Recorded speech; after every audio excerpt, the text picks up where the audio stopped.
Oh, que ton nom. Est-ce que tu réalises les paroles que tu chantes? Alléluia. Du lever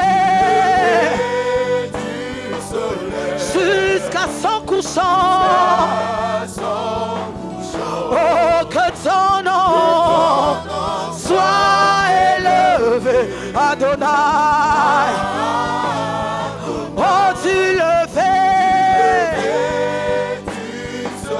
jusqu'à son couchant. Que ton nom soit acclamé. Oh, que ton nom. Est-ce que tu peux acclamer? Acclamer, acclamer. Oh, tu le fais. Acclame, acclame, acclame. Jusqu'à son couchant.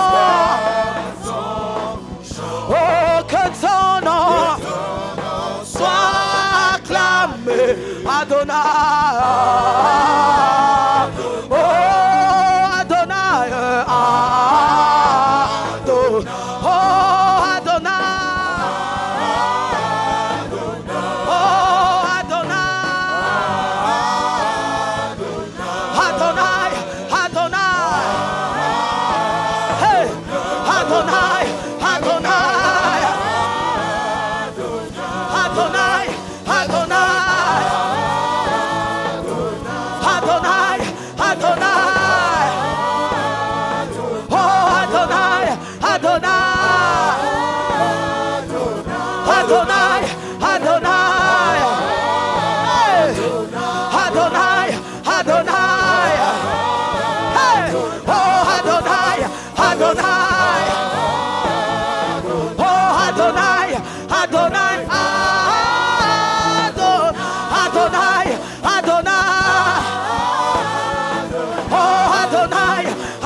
Asante Bwana.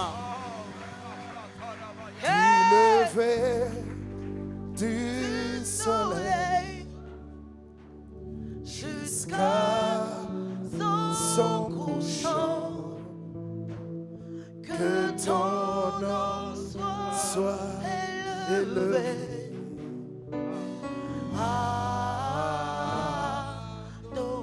Acclame Jésus encore ce matin.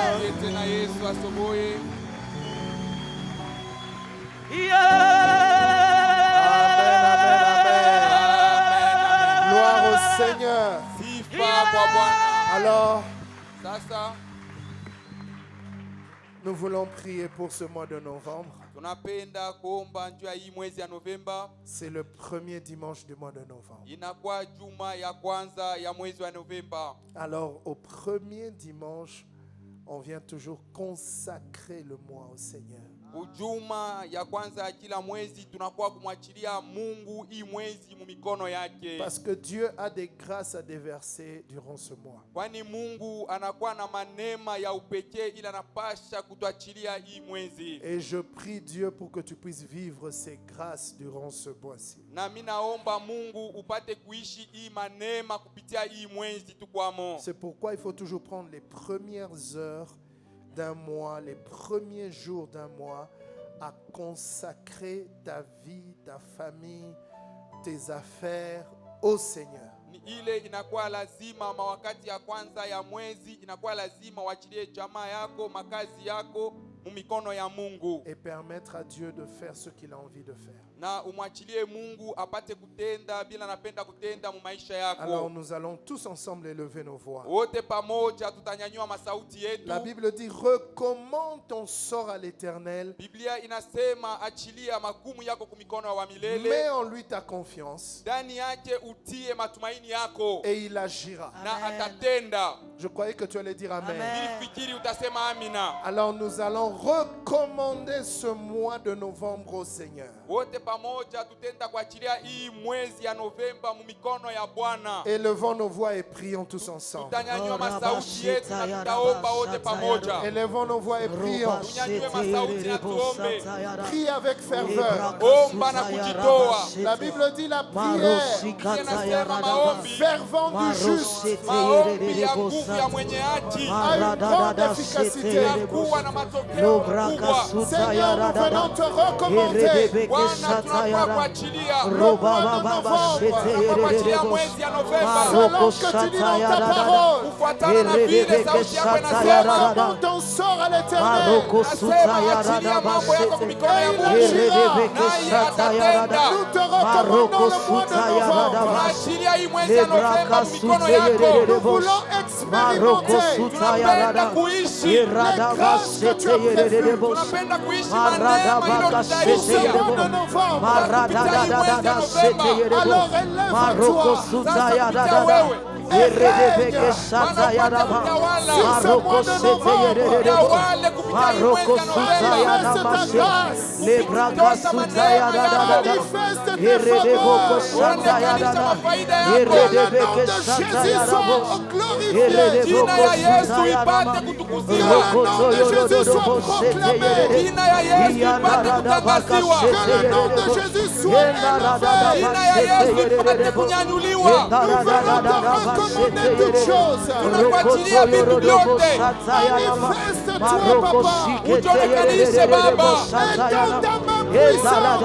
Utuonekanishe nyosha mkono wako wa uwezo. Nous voulons des faveurs. Tunapenda kuona Baba. Tunapenda kuona miujiza. Ta gloire. Tunapenda kuona utukufu wako. Tes bénédictions. Tunapenda kuona mabaraka yako. Alors agis, Seigneur. Tenda Bwana. Lève-toi, Seigneur. Lamuka Mungu. Et que l'ennemi se disperse. Adui apate kupita mbio. Que les ennemis soient dispersés. Maadui bote bakimbie. Lève-toi, Jésus. Ulamuke Yesu. Que ton sang Damu yako. parle en notre faveur. Damu yako iseme kwa faida yetu. Tout ce mois de novembre. Kupitia hii mwezi yote ya Novemba. Au nom puissant de Jésus. Jina ya uwezo ya Yesu. Merci, Seigneur. Asante Bwana. Rien n'est difficile pour toi. Hakuna kile kinakuwa kigumu kwako. Tu vas manifester ta grâce. Unapaswa kutuonekanisha. Au nom de Jésus. Jina la Yesu. Amen. Nous continuons à prier. Tunaendelea na kuomba. Maintenant, tu vas faire une prière d'autorité. Sasa utenda kuomba maombi ya kubeba mamlaka. Le Seigneur a préparé des grâces, Bwana Amen. anaisha kutengeneza maneema. mais l'ennemi aussi s'est préparé. Adui naye vile vile kunajitayarisha. Nous voulons détruire tous les plans des ténèbres. Tunapenda kuharibu matengenezo yote ya Nous giza. voulons détruire tout ce que l'ennemi a prévu. Tunapenda kuharibu vile vyote adui alitayarisha. La Bible dit ce que tu liras sur terre sera lié dans les cieux. Biblia inasema Amen. kile utafunga hapa pa budongo kitafungiwa En kumbingu. d'autres termes, ce que tu vas permettre sera permis.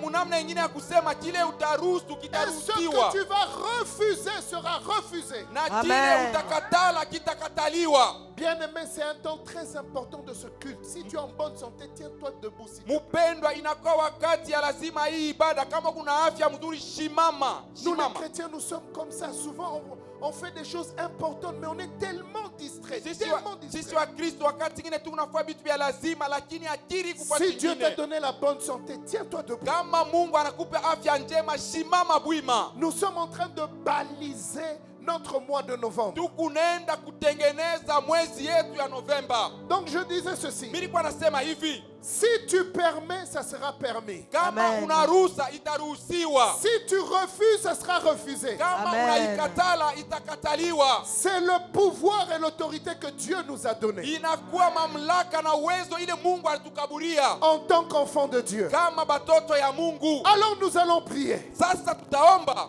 Tu vas refuser tous les plans de l'ennemi. Utenda kukatala matengenezo yote ya adui. Et tu vas proclamer la victoire par le sang de Jésus. Na utenda kutamka kutangaza ushindi kupitia damu ya Yesu. Sur ta vie. Juu ya maisha Si yako. tu as des enfants, sur tes enfants. Kama kuna watoto juu ya maisha ya watoto Sur ton yako. foyer. Kama unawaza Sur ton travail. juu ya kazi yako na ndoa Sur yako. tes affaires. Juu ya makazi yako ya mikono. À l'université. Kule ku university. Tu vas refuser les plans de l'ennemi. Amen. Utenda kukatala matengenezo yote ya Au nom de shetani. Jésus. Jina la Yesu. Levons nos voix et Oh, prions. Rabashetaya Rabakasuterebo. Yangu la sauti yako na omba. Dans le nom de Jésus. Jina la Yesu. Nous venons arrêter Tunaenda kusimamisha tous les projets de l'ennemi. matengenezo yote ya Au adui. nom de Jésus. Jina la Yesu. Nous venons refuser tous les plans des ténèbres. Matengenezo yote ya giza.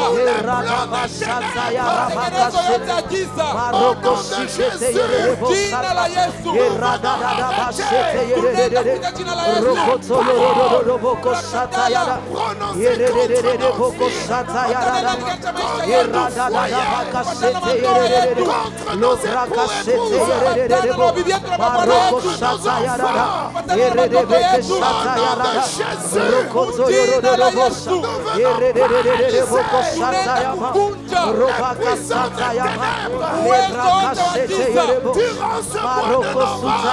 Kupitia hii mwezi ya Novemba.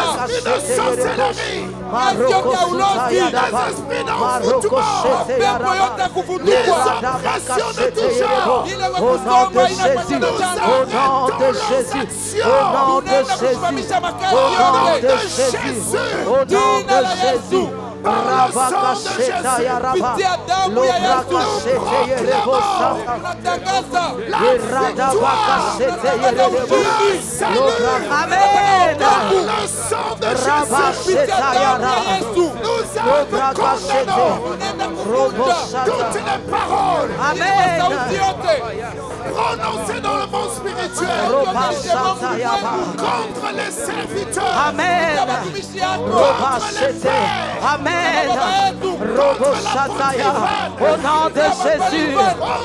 Au nom de Jésus. Apôtre Yves. Au nom de Jésus. Au nom de Jésus. Au nom de Jésus. Au nom de Jésus. Amen. Robasheteyerebo. Ile masauti yote. prononcées contre l'Église, Robakasutaya rabashete. contre les familles, Robakasuteyerebo satayaba. ici à Lubumbashi, Lebrakasuteyerebo nous satayaba. les condamnons Au nom de Jésus. et nous les déclarons Au sans nom de effet. Jésus. Bila tendo. Rabashetayaba.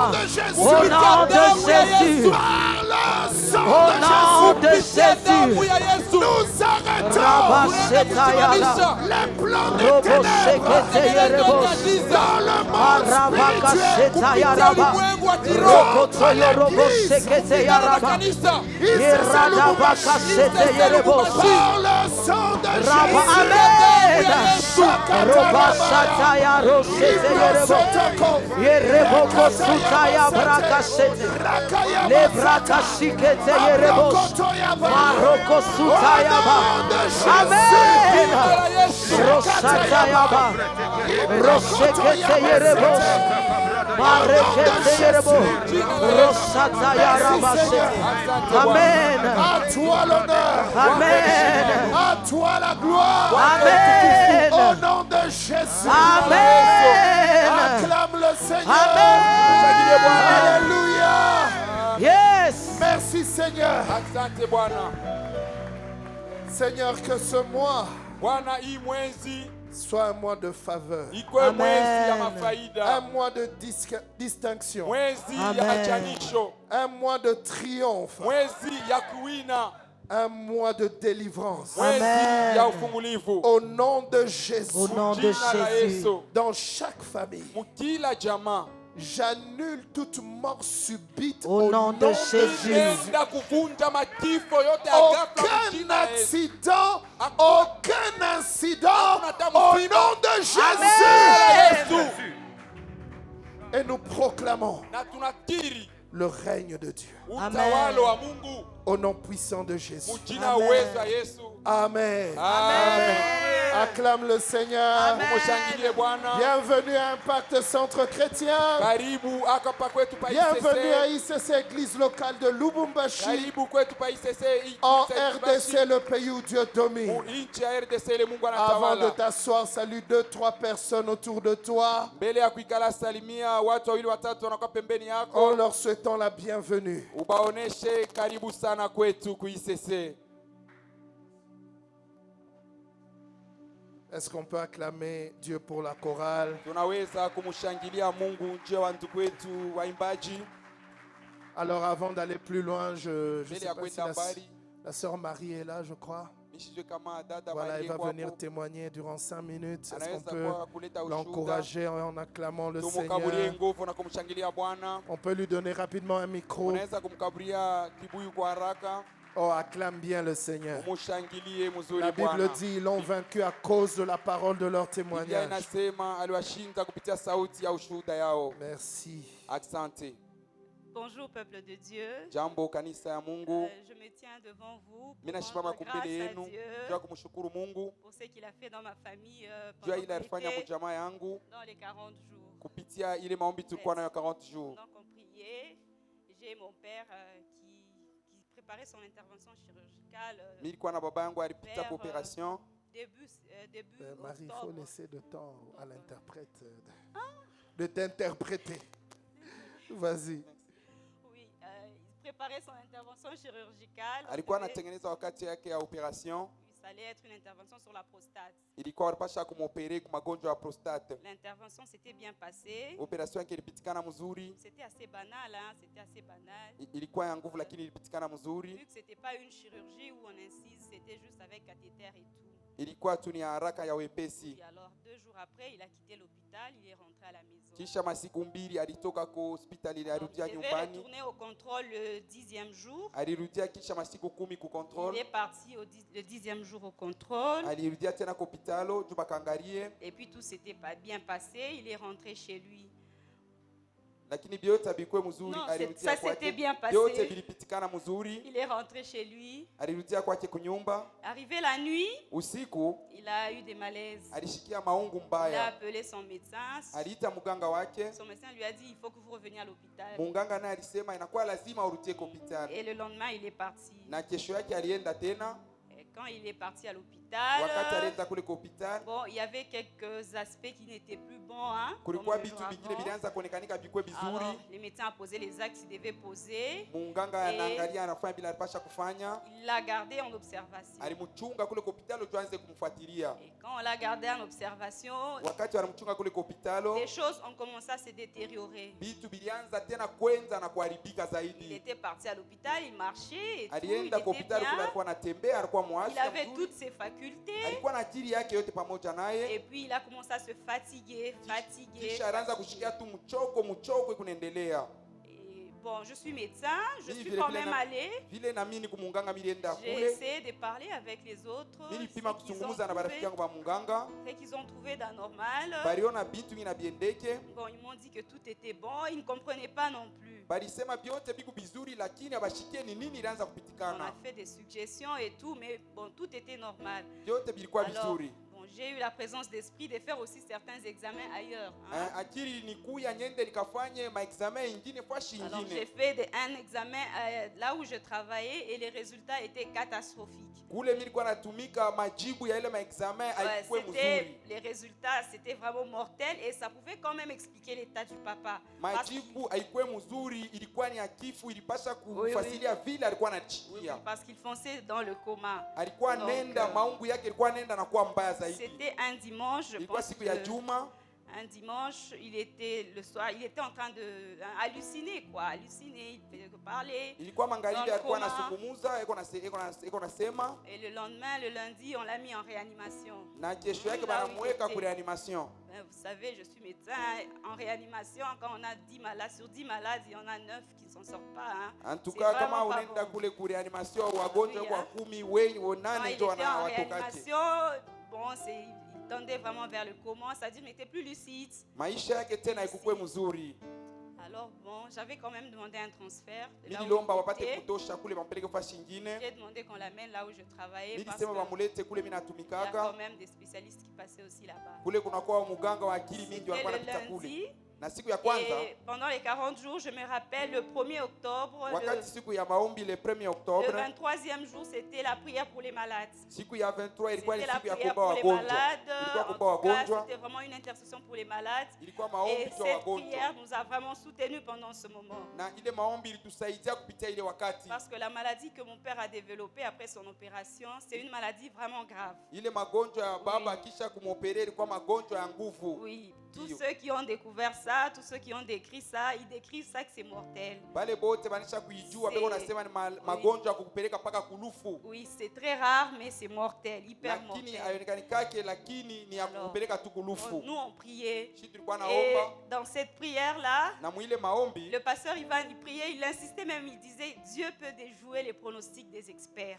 baba yetu Oui. Ivan alikuwa naomba Oui. na kusema Mungu anaweza kubadilisha Oui, ile oui. matokeo benye bamunganga banaweza kusema. Oui, et tous les pronostics étaient sombres, c'était mortel. Mais pour mon père, Dieu a fait grâce. Na ile yote walikuwa Là, nasema juu yake ilikuwa ni harufu. C'était Pia le baba yangu lundi, Mungu il alifanya était dans neema. le coma, mardi dans le coma, mercredi, jeudi, et un vendredi matin comme ça, il a Na commencé mkazitano à se asubuhi. réveiller.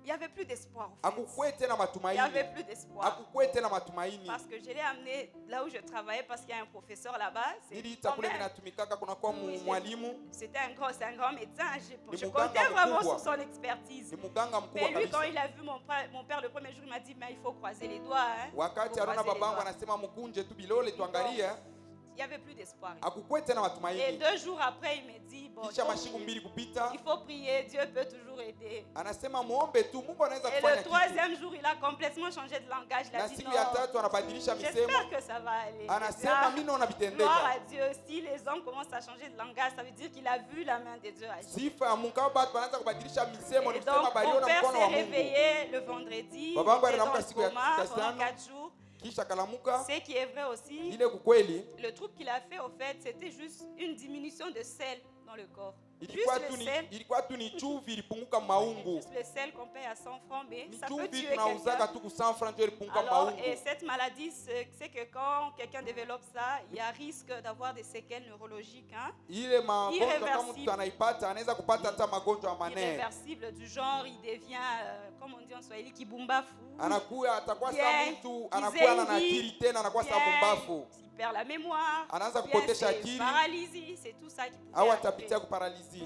Bon, quand il s'est réveillé, Wakati alilamuka il était un peu incohérent, il disait n'importe alikuwa quoi. anasema sema tu bitu ya kuachana chana. Tout ça là, on disait Seigneur, il n'y a que toi qui peux déjouer réellement les pronostics des experts. Vile vyote tulisema S'est Bwana ni réveillé. wewe unaweza kutenda. 2-3 premiers jours, il était vraiment incohérent, il disait n'importe quoi. Ile masiku mbili tatu alikuwa anasema sema tu vya kusema Et puis kanya. après, en Kisha, tout cas, il a repris toutes ses facultés. Akarudisha akili yake Toutes yote. ses facultés. Akarudisha akili yake yote. Ouais. Donc, au moment où je vous parle, Wakati niko il a namiambia tout récupéré, alisha ses kurudisha akili membres, yake ses yote, capacités akili yake neurologiques. na nguvu yake yote Alors je rends grâce na à Dieu. afya. Mimi namshukuru Mungu, Je rends grâce à Dieu. mimi namshukuru Mungu Surtout pour ces 40 jours de prière. juu ya ile Je suis wakati ya sûre que maombi c'est tulikuwa comme nayo. Mardoché disait à Esther que tu ne sais pas que c'est pour un moment que celui-ci que tu as été mise reine. Moi, je pense que c'était aussi pour ce moment comme celui-ci que Dieu avait suscité ces 40 jours. Mimi nafikiri Parce ile qu'il nous a wakati ya vraiment maombi dit- Mungu aliweka Ça- pale juu yetu.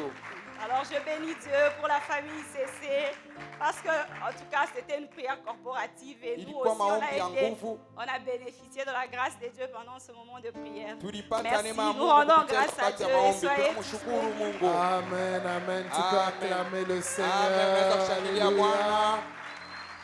Oh, je croyais que tu allais te mettre debout. Nilifikiri Tiens. utasimama bwima Oh, juu ya kumshangilia miséricorde. Bwana. Mungu wa neema. Amen, amen, amen. Amen. Merci Seigneur. Asante Bwana. Gloire à Jésus. Sifa kwa Yesu.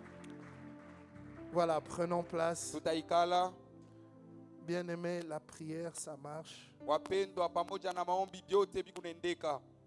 Et nous rendons vraiment grâce à Dieu. Tunamshukuru kabisa na kumrudishia Mungu sifa. Quand Marie nous a écrit pour son papa, Wakati Le dada groupe- Maria alituandikia juu ya le baba groupe yake, d'intercession aussi s'est mis à prier. kikosi ya waombezi wetu balikaa pale wanaanza kuomba. Nous avons prié Tuliomba et Dieu a fait grâce. na Mungu alimjalia neema.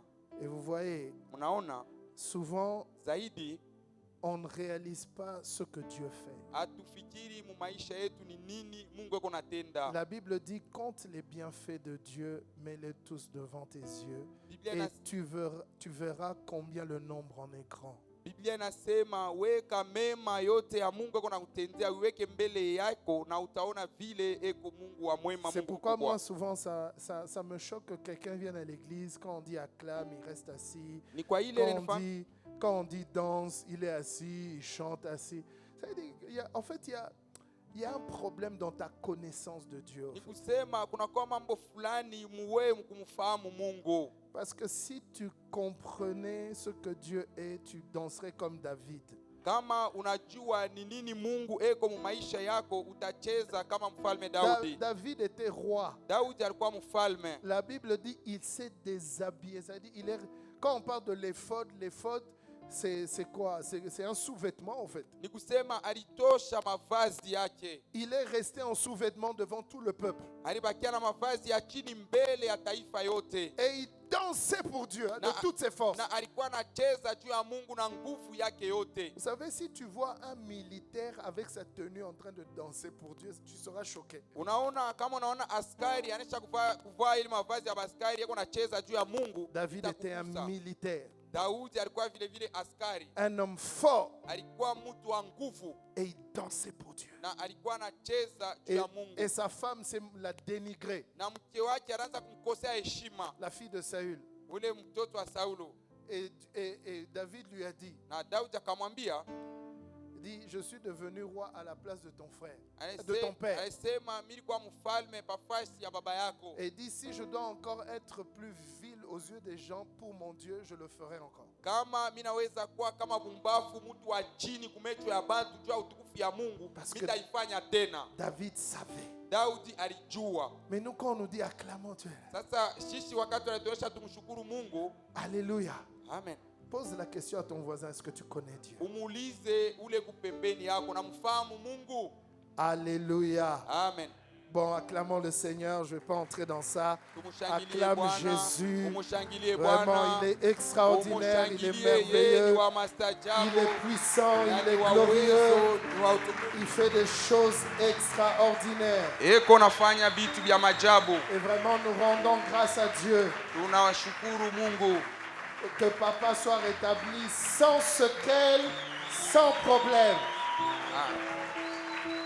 Amen, amen, amen. Amen. Gloire à Jésus. Sifa kwa Yesu. Voilà, prenons place. Tutaikala.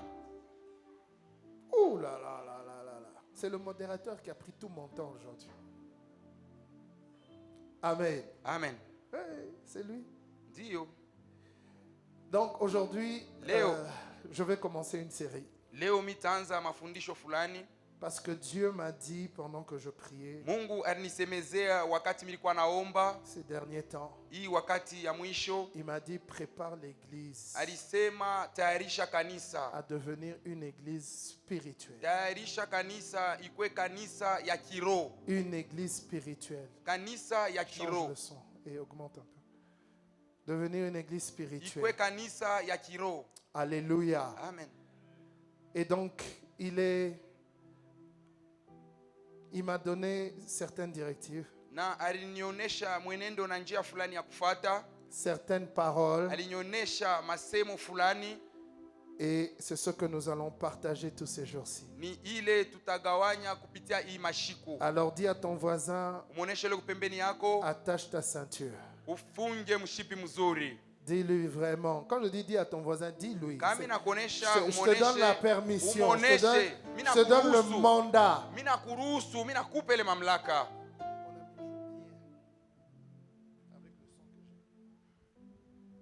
Amen, amen. Amen. Voilà.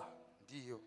Vous savez, tout est spirituel dans un culte. Mnajua kupitia ibada vyote ni vya kiroho. Amen, amen. Amen.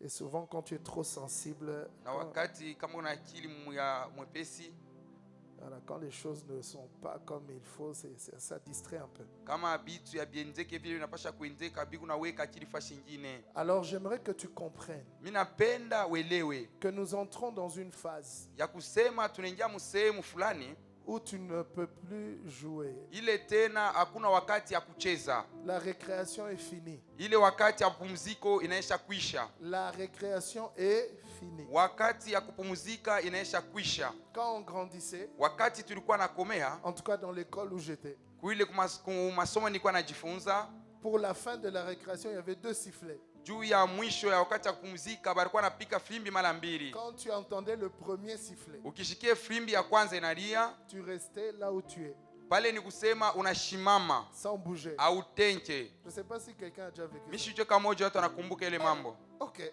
Ndio. Dès qu'on faisait prrr, vous restez Ni là. kusema ya kwanza mnashimama pale. Et puis le deuxième sifflet, Na c'est pale pour ya- aller dans les rangs. Pale ya pili taria ni kwenda mu mistari. Alléluia. Amen. Dieu est en train de te dire que la récréation est finie. Mungu eko nenda na kukonesha ya kusema wakati ya kupumzika inaisha kwisha.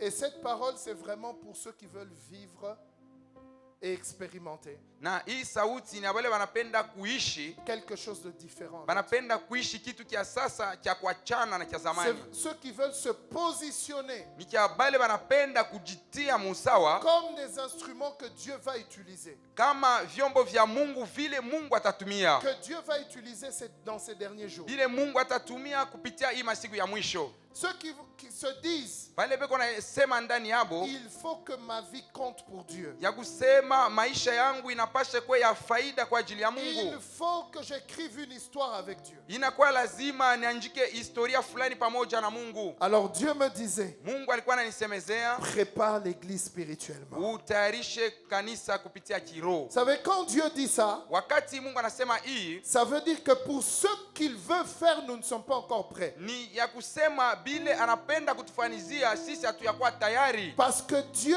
ne va jamais te donner quelque chose pour laquelle tu n'es pas encore prêt. Wani Mungu hataweza kukauria kitu kile hauyakuwa tayari ya kupokea. Il y a des gens qui demandent des voitures, mais tu ne sais pas conduire. Kuna kwa bengine eko na lomba gari lakini asiwe Ça kutembesha. veut dire que tu n'es pas encore prêt à recevoir une voiture. Ni kusema hauyakuwa tayari ya kupokea gari. Alléluia. Amen. Parce que si tu reçois une voiture maintenant, Wani kama unapokea ile gari sasa hivi, ça sera plus de dépenses qu'autre chose. itakuwa tu ni kupoteza franga zaidi ya vitu Il vingine. y a des gens qui demandent $1 million. Kuna kwa wengine wako na lomba $1 million. Mais crois-moi mon frère, La- crois-moi ma soeur, la- tu n'es pas prêt Lakini uniaminie ndugu na dada, au yakuwa tayari. à gérer 1 million. Au yakuwa tayari juu ya kupata ile 1 million. Parce que les $100 que tu as, tu ne les gères pas bien. Kwani ile $100 Mungu ashakukupa, huko unashinda kujongoza Ça veut nayo. dire que pour tout ce que Dieu nous donne, il y a une préparation. Ni kusema juu ya bile byote Mungu ako natukaburia, kuna kwa matayarisho fulani. Souvent, je parle avec des jeunes filles, femmes, Zaidi mimi nasemezaka na vijana wa ndugu wa wadada, qui me disent, je veux me marier. wanasema mimi napenda kuoa, Et quand je les observe, na wakati niko na watazamia, je leur dis, tu n'es pas encore prêt de recevoir le mariage. niko namwambia au yakuwa tayari juu ya kuingia mundoa. Parce que tu ne te prépares pas en conséquence. Ni juu au yajitayarisha kufuatana na mulo kunataka Dans ta kuingia. manière d'être, dans ta manière de vivre, tu ne prépares pas une place pour une autre personne. Munamna yako ya kuya, munamna yako ya kuishi, au tayarishe fashi juu ya mtu mwingine kupembeni yako. Alléluia. Amen. Donc quand Dieu me dit Wakati Mungu ananyambia que l'église doit se préparer, ya kusema kanisa inapasha cela kujitayarisha, veut dire ni kusema que pour ceux qui veulent déverser sur l'église, juu ya ile anapenda kumwanga pa pour kanisa, la dimension dans laquelle il veut emmener l'église, kufatana na hatua pala anapenda kufikishia hapo kanisa, spirituellement, nous ne sommes pas encore prêts. kupitia kiro hatuyakuya tayari. Mais c'est ce travail que Dieu va faire à partir de maintenant et dans les jours à venir. Na ni ile kazi Mungu atafanya sasa hivi na mumasiku ya kesho. Dieu va nous préparer, c'est-à-dire Dieu va te préparer Mungu atatutayarisha, ni kusema Mungu atakutayarisha à vivre ta destinée. kuishi maisha yako ya Dieu kesho. va recentrer notre attention Mungu atenda kuweka pamoja akili yetu pour que nous puissions vivre ce qu'il nous a montré. juu ya kusema tuishi bile alituonesha, ou les promesses qu'il nous a données. ile maadi yote alitufanizia. C'est pourquoi dans ces derniers jours, bien-aimé, prépare-toi. Ni kwa ile hii masiku ya mwisho mpendwa, ujitayarishe. À partir de maintenant, prépare-toi. Kuanzia sasa hivi unapasha kujitayarisha. Nous avons eu les 40 jours. Tulipata masiku yetu ya maombi Et nous savons pourquoi nous avons prié durant les na 40 jours. tunajua kwa nini tuliomba kupitia ile masiku yetu ya mafungo na C'était maombi. une convocation,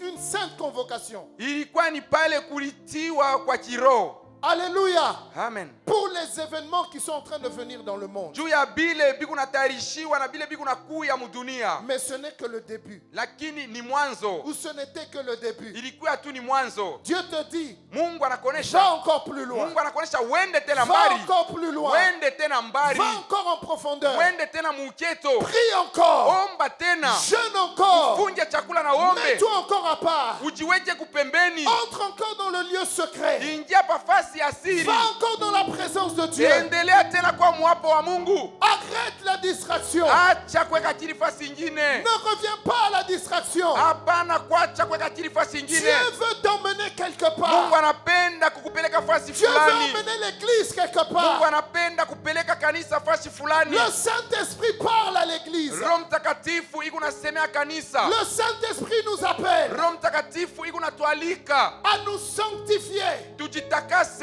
pour ces moments. juu ya hii wakati. Dieu veut Mungu anapenda, lever Mungu anapenda, une église puissante. anapenda kunyanyua kanisa ya uwezo, Une église réveillée. kanisa inyegu yenye kulamuka. J'entendais réveil. Mimi nilikuwa nasikia mwamsho. L'apôtre Ivan disait, Mtume Ivan alikuwa anasema le réveil qui arrive, amsho ile kuna kuya c'est un réveil comme il n'y a jamais eu sur la terre. itakuwa amsho ile hatuyaonaka papa dunia. L'Esprit de Dieu va se déverser. Roho ya Mungu itamwangika juu yetu. L'Esprit de Dieu va descendre. Roho ya Mungu itashuka. Nous allons expérimenter des choses que nous n'avons jamais vues. Tutaishi vitu vikubwa bile hatuyaonaka. Nous serons nous-mêmes étonnés de ce que Dieu fait en nous et au travers nous. Tutakuwa na shangaa bile Mungu atakuwa anafanya ndani yetu na kupitia maisha yetu. Et le message aujourd'hui, c'est comme une sonnette d'alarme. Na mjumbe ya leo hii usaka kukukebesha anje na kukulamusha. Il y a cet homme de Dieu, Huyu kunakuwa mtumishi wa Mungu Joseph Babalola, Joseph Babalola, ce patriarche au Nigeria. ule mkuu mkubwa kule kuinchi ya Nigeria. Dieu lui avait dit, Mungu alimwambiaka à chaque fois que tu vas prêcher, ya kusema kila wakati dans utaenda toutes les kuhubiri, réunions de réveil que tu auras, muma mikusanyiko yote amsho utakuwa tu nayo, dois avoir une cloche unapasha kuwa na ngengele et tu dois sonner. na unapasha Et kuililisha, Dieu sonne une cloche sur na ta vie Mungu aujourd'hui. anapika ngengele pa maisha yako Dieu leo. te dit, wake up, Mungu anasema lamuka. Mungu réveille-toi, anasema lamuka. Mungu réveille-toi, anasema lamuka. sors du sommeil Toka spirituel. mubushingishi bwa kiroho. La Bible dit, réveille-toi, toi qui dors, et Christ t'éclairera. Biblia inasema lamuka, wako na lala na Kristo atakuangazia. Il est temps de se réveiller. Inakaa wakati ya kulamuka. L'aurore arrive. Asubuhi inafika. Le retour de Christ arrive. Kurudi kwa Kristo kunafika. Les anges sont en train de sonner les trompettes. Bamalaika beko napika baragumu. Ce n'est plus le temps Haina wakati, de vivre un pied dedans, un pied dehors. haina wakati ya kuishi mkulu moya Ce ndani n'est mkulu plus moya le nje. temps de jouer avec ton corps. Haina wakati ya kucheza na mwili wako. Ce n'est plus le temps de traîner les pieds. Haina wakati ya kutembea kukokota mikulu chini. Dieu veut faire quelque chose avec toi. Mungu anapenda kufanya kitu pamoja nawe. Mais pour que Dieu le fasse, Lakini juu Mungu tu ayatende, dois devenir spirituel. unapasha kuwa mtu wa J'ai kiroho. dit, tu dois Mimi devenir nasema spirituel. unapasha kuwa mtu wa J'ai dit, kiroho. tu dois devenir Mimi spirituel. nasema unapasha kuwa mtu wa J'ai dit, kiroho. tu dois Mimi devenir nasema spirituel. unapasha kuwa mtu wa kiroho. L'église doit devenir spirituelle. Kanisa inapasha kuwa ya kiroho. Alléluia. Amen. Et si Dieu me l'a dit, Na kama Mungu aliniambia ça veut ile, dire que ça nous concerne ni tous. kusema inatutazamia sisi wote. Au nom de Jésus, Mujina la Yesu. acclame le Seigneur. Umushangilie Bwana. Alléluia. Je vais donner quelques points et puis nous allons prier. Mitaleta manuta kidogo kisha tutaomba. Premièrement, Ya kwanza c'est le temps inakuwa wakati. de détester les choses de ce monde. Inakuwa wakati ya kubeula bitu vya hii dunia. Alléluia. Amen. Alléluia. Amen. Les hommes Watu qui aiment le monde wanapenda bitu vya ne dunia. tiendront pas. abataweza kuishi Tu mzuri. es à l'église, Uko kukanisa, mais tu es trop attiré par le monde. uko kukanisa lakini uko paka mubintu bya Tu es à dunia. l'église, Uko kukanisa mais les choses de ce monde t'attirent trop. lakini bitu bya hii dunia biko na kukokota sana. Tu ne tiendras pas. Hautaweza kuishi Dieu vile. cherche des gens qui sont focalisés sur lui. Mungu anakuwa na lazima na wale batu wanakuwa naye Des kama hommes et msingi. des femmes Watu wa mama na qui wadada sont na wababa attachés aux choses d'en haut Vale et non bana- à celles qui sont sur la terre. wale banambatana na bitu bya kumbingwa pana bya hapa pa dunia. Le niveau de la vie de Dieu est plus élevé que le niveau de la vie de ce monde. Hatua ya maisha ya Mungu inakuwa ya juu sana kushindia hatua ya maisha hapa pa Le monde, dunia. c'est un système. Ulimwengu inakuwa ni matengenezo fulani. Dernièrement, quand j'étais en Europe, Wakati nilikuwa kule kubulaya, j'étais en prière. nilikuwa maombi, Je priais. nilikuwa naomba, Je me préparais parce que je devais prêcher à ICC Lyon. mimi nilikuwa najitengeneza kujitayarisha nipasha kuhubiri Je kuisese ya Lyon. priais. Mimi nilikuwa naomba Et Dieu m'a dit, na Mungu aliniambia tout ce que tu vois dans ce monde, ya kusema hivi vyote unaona mwi dunia c'est fake. ni bitu tu bya bongo, C'est du fake. ni bitu bya bongo. Comment je peux le dire en français? Mimi naweza kubisema je kwa wepesi, C'est n'importe quoi. ni bitu tu bya ovyo ovyo. Alléluia. Amen. C'est pas du réel. Haina bitu bya kweli. Dieu n'a pas créé la vie réelle pour qu'elle soit comme ça. Mungu akuumbe maisha juu kwa hivi tu kunaishi. Et Dieu me disait, Na Mungu alikuwa ananisemea, le diable vous a enfermé dans des cycles, shetani anaisha kumifunga mubitu mwa fulani. dans des cycles de répétition. Ni kusema anaisha kumiweka mu maisha ya kuishi paka bile bitu kila wakati. Les hommes meurent, Watu wako nakufa, d'autres naissent, bengine beko et nazalika ils continuent dans le même cycle. na banaendelea paka mwile namna ya kuishi. Les mêmes cycles. Banaendelea paka vile Eurovision, na beko naendelea Jeux tunakurudilia mu. Olympiques, Jeux Olympiques, Formule 1, Formule 1, Ligue des Champions. Ligue des Champions, Quoi encore? Coupe du Monde, nini nyingine, Coupe du Monde, Coupe d'Afrique. Coupe d'Afrique. Et les gens se réjouissent Na batu beko najifurahisha, avec des choses qui ne transforment pas leur vie. batu beko najifurahisha na bitu bila bibadilishe maisha yabo. Les Barcelonais Ba Barcelonais ont fêté parce qu'ils ont battu Real Madrid. balifurahi juu balimuwina Real. Il y en a ici, vous avez fêté. Huku bengine hapa balifurahi, Vous avez mis ça sur vos pages Facebook. baliweka mapaji on Facebook. En soi, c'est pas mauvais, Ingawa haina mubaya, mais c'est des choses lakini ni bitu, que le diable a créées ni bitu bile shetani asha kutengeneza bloquer. juu ya kumibamba, pour rester dans un système. juu mubakie paka munamna ile moja moja ya kuishi, Dans un système. mubakie tu mwile mfano ya kuishi. Et les gens se réjouissent. Na batu beko Les najifurahisha, gens vont dans les stades. batu beko nenda kuma stade, Oh, eh, oh, eh, oh, beko eh, nenda kuimba na kucheza, oh. Et ils crient. na beko Et nalalamika, après ça, ils vont boire. na kisha banenda Et kunwa, après ça, ils retournent au travail. kisha banarudia mkazi. Et le dimanche suivant, ils font la même chose. Na siku ya juma itafuata banarudia Et les bambile jours bitu, passent. ba masiku kunenda Et des années passent. na miaka ikunenda na kupita. Même les systèmes des études, Hata vile vile namna ya majifunzo c'est fake. iko ni ya bongo tu, habina vya usawa.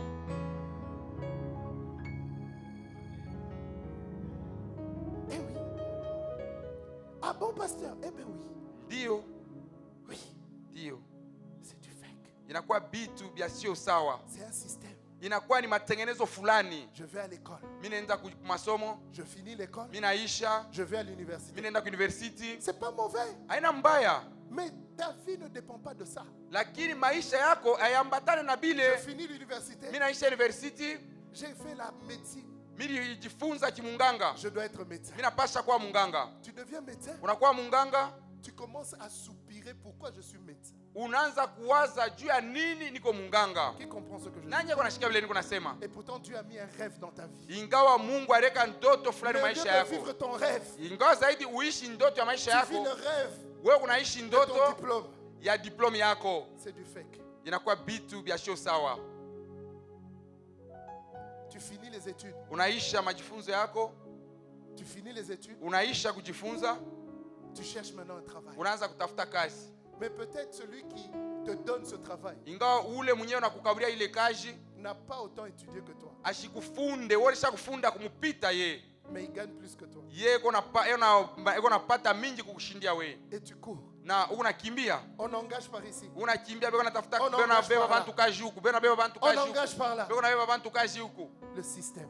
Inakuwa ni namna ya maisha. Qui comprend ce que je dis? Nani neko nashikia vile mimi nasema? Et Dieu me disait. Na Mungu alikuwa ananisemezea, Dieu me montrait. Mungu alikuwa ananionyesha. Le diable a fait comme ça. Shetani alitengeneza vitu vikue Pour vile garder les gens sous contrôle. juu ya kuchunga batu anze kubangaria peke yake. Il a fait iPhone 1.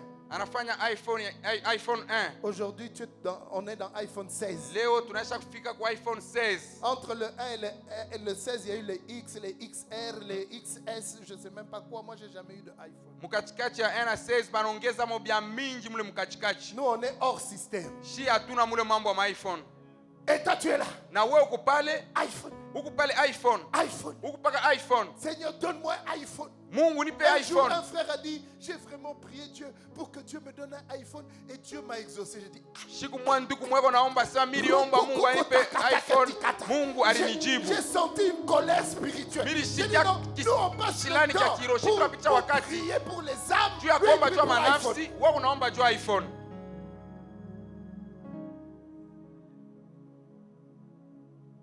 Et tu vas voir une fille Utaona dada qui dit à son fiancé, iko namuonesha mchumba wake, est-ce que tu peux m'acheter un iPhone? unaweza kunyuzia kwa iPhone? Oui, mais tu as déjà iPhone. Huku na iPhone pale huko. Non, mais on est déjà au 16. Hapana, hii ni ya zamani, Il y a tushafika déjà des ku mises à jour. kuna kwa bintu vya sasa basha kutengeneza. Que Dieu te délivre du système. Mungu akutoshe mwile namna ya kuishi. Que Dieu te délivre de tous les aïe, aïe, aïe, aïe, aïe, aïe. Mungu akokowe mvile vyote. Aïe watch, aïe machin truc, aïe lunettes, aïe chapeau. Tous les aïe qui vont sortir. Mubile vyote vitatoka vya sasa, Mungu akokowe mubile. Mais tu ne comprends pas que c'est un système dans lequel le diable emprisonne les gens. Ni kusema ni namna fulani ya maisha mune shetani asha kuweka bantu mugereza. Alléluia. Amen. C'est un système. Inakuwa matengenezo fulani ya Et maisha. si tu aimes ce système, Na kama unapenda ile namna ya kuishi, ton cœur ne pourra pas aimer Dieu. roho yako haitaweza kumpenda Mungu. Parce que le diable dans ces systèmes a Wani- mis des idoles. Shetani mu ile matengenezo yake anaweka mu masanamu. Oui, Ndio. il a mis des idoles. Anaweka mu masanamu kwa chana chana. Real Madrid peut devenir une idole.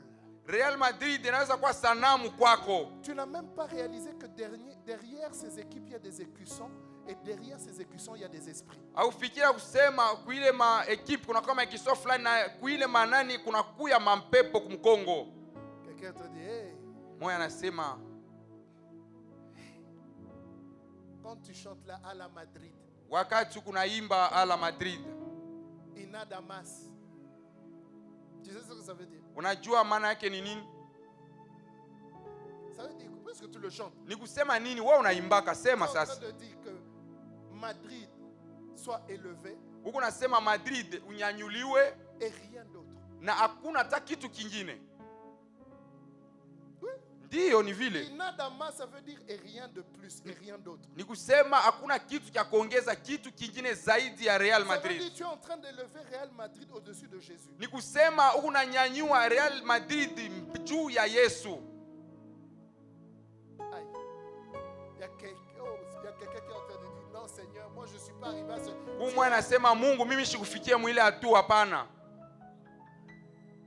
Moi je regarde le foot. Mimi naangaliaka kabumbu na mie vile vile. Mais Dieu m'a expliqué. Lakini Mungu alinifasiria, Mon ami, rafiki, ne sois pas dans le système. hapana kwa mwile namna ya kuishi. Ne reste pas dans le système. Hapana kubakia mwile namna ya kuishi.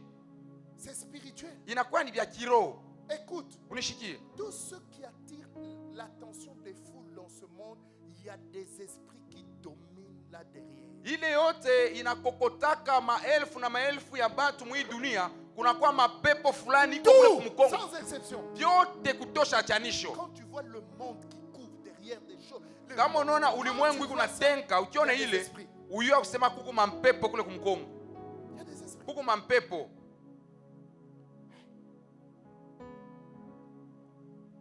Le monde, Hii ulimwengu. la mode, la mode. Vitu ya kutokelea vya sasa. Donc si je vais trop loin avec ça, je vais Kama te napenda décourager. kwenda mbali mitakuvunja moyo. Là, je suis en train de doser. Niko na pima kwa na kusema kidogo kidogo.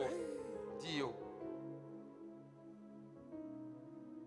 Les sacs, Masakoshi, Louis Vuitton. unapenda Louis Vuitton. Il y a des Louis qui sont pas Louis Vuitton, c'est oui Vuitton. Kuna kwa Vuitton. ingine aina ma Louis Vuitton vya kweli, majina tu ya kwa chana chana. Bref. C'est-à-dire quand je te regarde avec Nikusema kama Louis nakona Vuitton, na ile Louis je sais Vuitton. que ta tête n'est pas encore ne peut pas encore gérer Louis Vuitton. Mimi nasema nikikuangalia tu na ile sakoshi nasema hapana, ile niveau haiyakwa yako. Si c'est un cadeau, gloire à Dieu. Kama balikukaburia abule, Mungu apewe sifa. Mais il ne faut pas courir derrière ces choses. Hapana kukimbia kumkongo hivi bitu. Toi, tu t'habilles toujours griffé. Wewe unavala paka mangua ile ya majina. Mais tu ne sais pas que les griffes là. Au yue ile majina ile mamangua. Est-ce que tu connais les gens? Unajua bale batu? Les griffes là, c'est le nom des gens. Hein? Ile majina mamangua ni majina ya bantu. Mais va voir leur histoire. Wende angalie maisha yabo. Lis l'histoire de la famille Gucci, tu vas voir combien de gens sont morts là-dedans. Usome historia ya jamaa Gucci, utaona ni watu ngapi walikufa mwile jamaa. L'autre là vert qui met une tête de le roi soleil. Mwingine anaonekana kichwa mfalme Soleil. Vert machin truc. Non, je sais, je connais, mais tu vois que je connais pas. Minajua. Mais mon ami, nous tous on était dans ce système. Rafiki shibote tulikuwa muhii namna ya kuishi. Jean-Paul. Quand tu dis non, moi je suis en Jean, mais tu sais que lui, il est en quoi? Aujue ya kusema yeye ko munini. Celui qu'on appelle Saint L. Est-ce que vous connaissez leur vie d'abord? Munajua maisha yabo? Oh, moi je veux Yves Saint machin truc. LGBT numéro 1, celui qui a investi le plus d'argent pour que le mouvement LGBT aille de là. Lui et son copain Pierre B quelque chose. Yenjo kona saidia ile mandoa ya watu ili kupatana, yenjo kona saidia ile makazi. Et toi quand tu as un petit sac avec YSL, tu es là. Na we kama uko na sakoshi kiloko ya ile jina unajifiela nayo. Le monde. Dunia. Tous ces gens-là, ce sont des pervers. Tous ceux qui ont des marques qui sont connues. Tous, sans exception, ils ont des têtes bizarres, ils sont envoûtés. Bale bote ni batu ba mkazi ya giza. Bote ni batu ba maisha ya ovyo kabisa. C'est pourquoi nous on met de temps en temps jante masculine. Ni ile sisi tunavala wakati nyingine atuangalie kwa majina. C'est le pasteur Ghislain Biabatantu. Ni pasteur Ghislain Biabatantu. Oui. Ndio. Mais tu ne dois pas être dans le système. Hautaweza kuwa munamna hii ya kuishi. Dis à ton voisin, sors du monde. Umuoneshe yule pembeni yako toka mu maisha ya dunia. Comme moi, en fait, quand tu comprends ces choses-là, ça ne t'épate plus. Kama unaelewa hivi vitu, habitaanza tena kukushutusha. Moi, je suis dans le Seigneur, mon ami. Wewe utasema niko ndani ya Bwana, niko ndani ya Kristo. Ndani ya Kristo niko na vyote, ndani ya Kristo niko vyote, mimi naisha kujenesha. Niko ndani ya Kristo. Il y a quelqu'un, au lieu de regarder le match aujourd'hui, il va réfléchir à 2 fois. Kuku mmoja wala kuangalia leo kabumbu atafikiri. Tu peux regarder. Unaweza kuangalia. Seulement n'en fais pas de l'idolâtrie. Lakini usifanye ikwe sanamu anze kuabudu. 1 Jean 2:15. 1 Jean chapitre 2.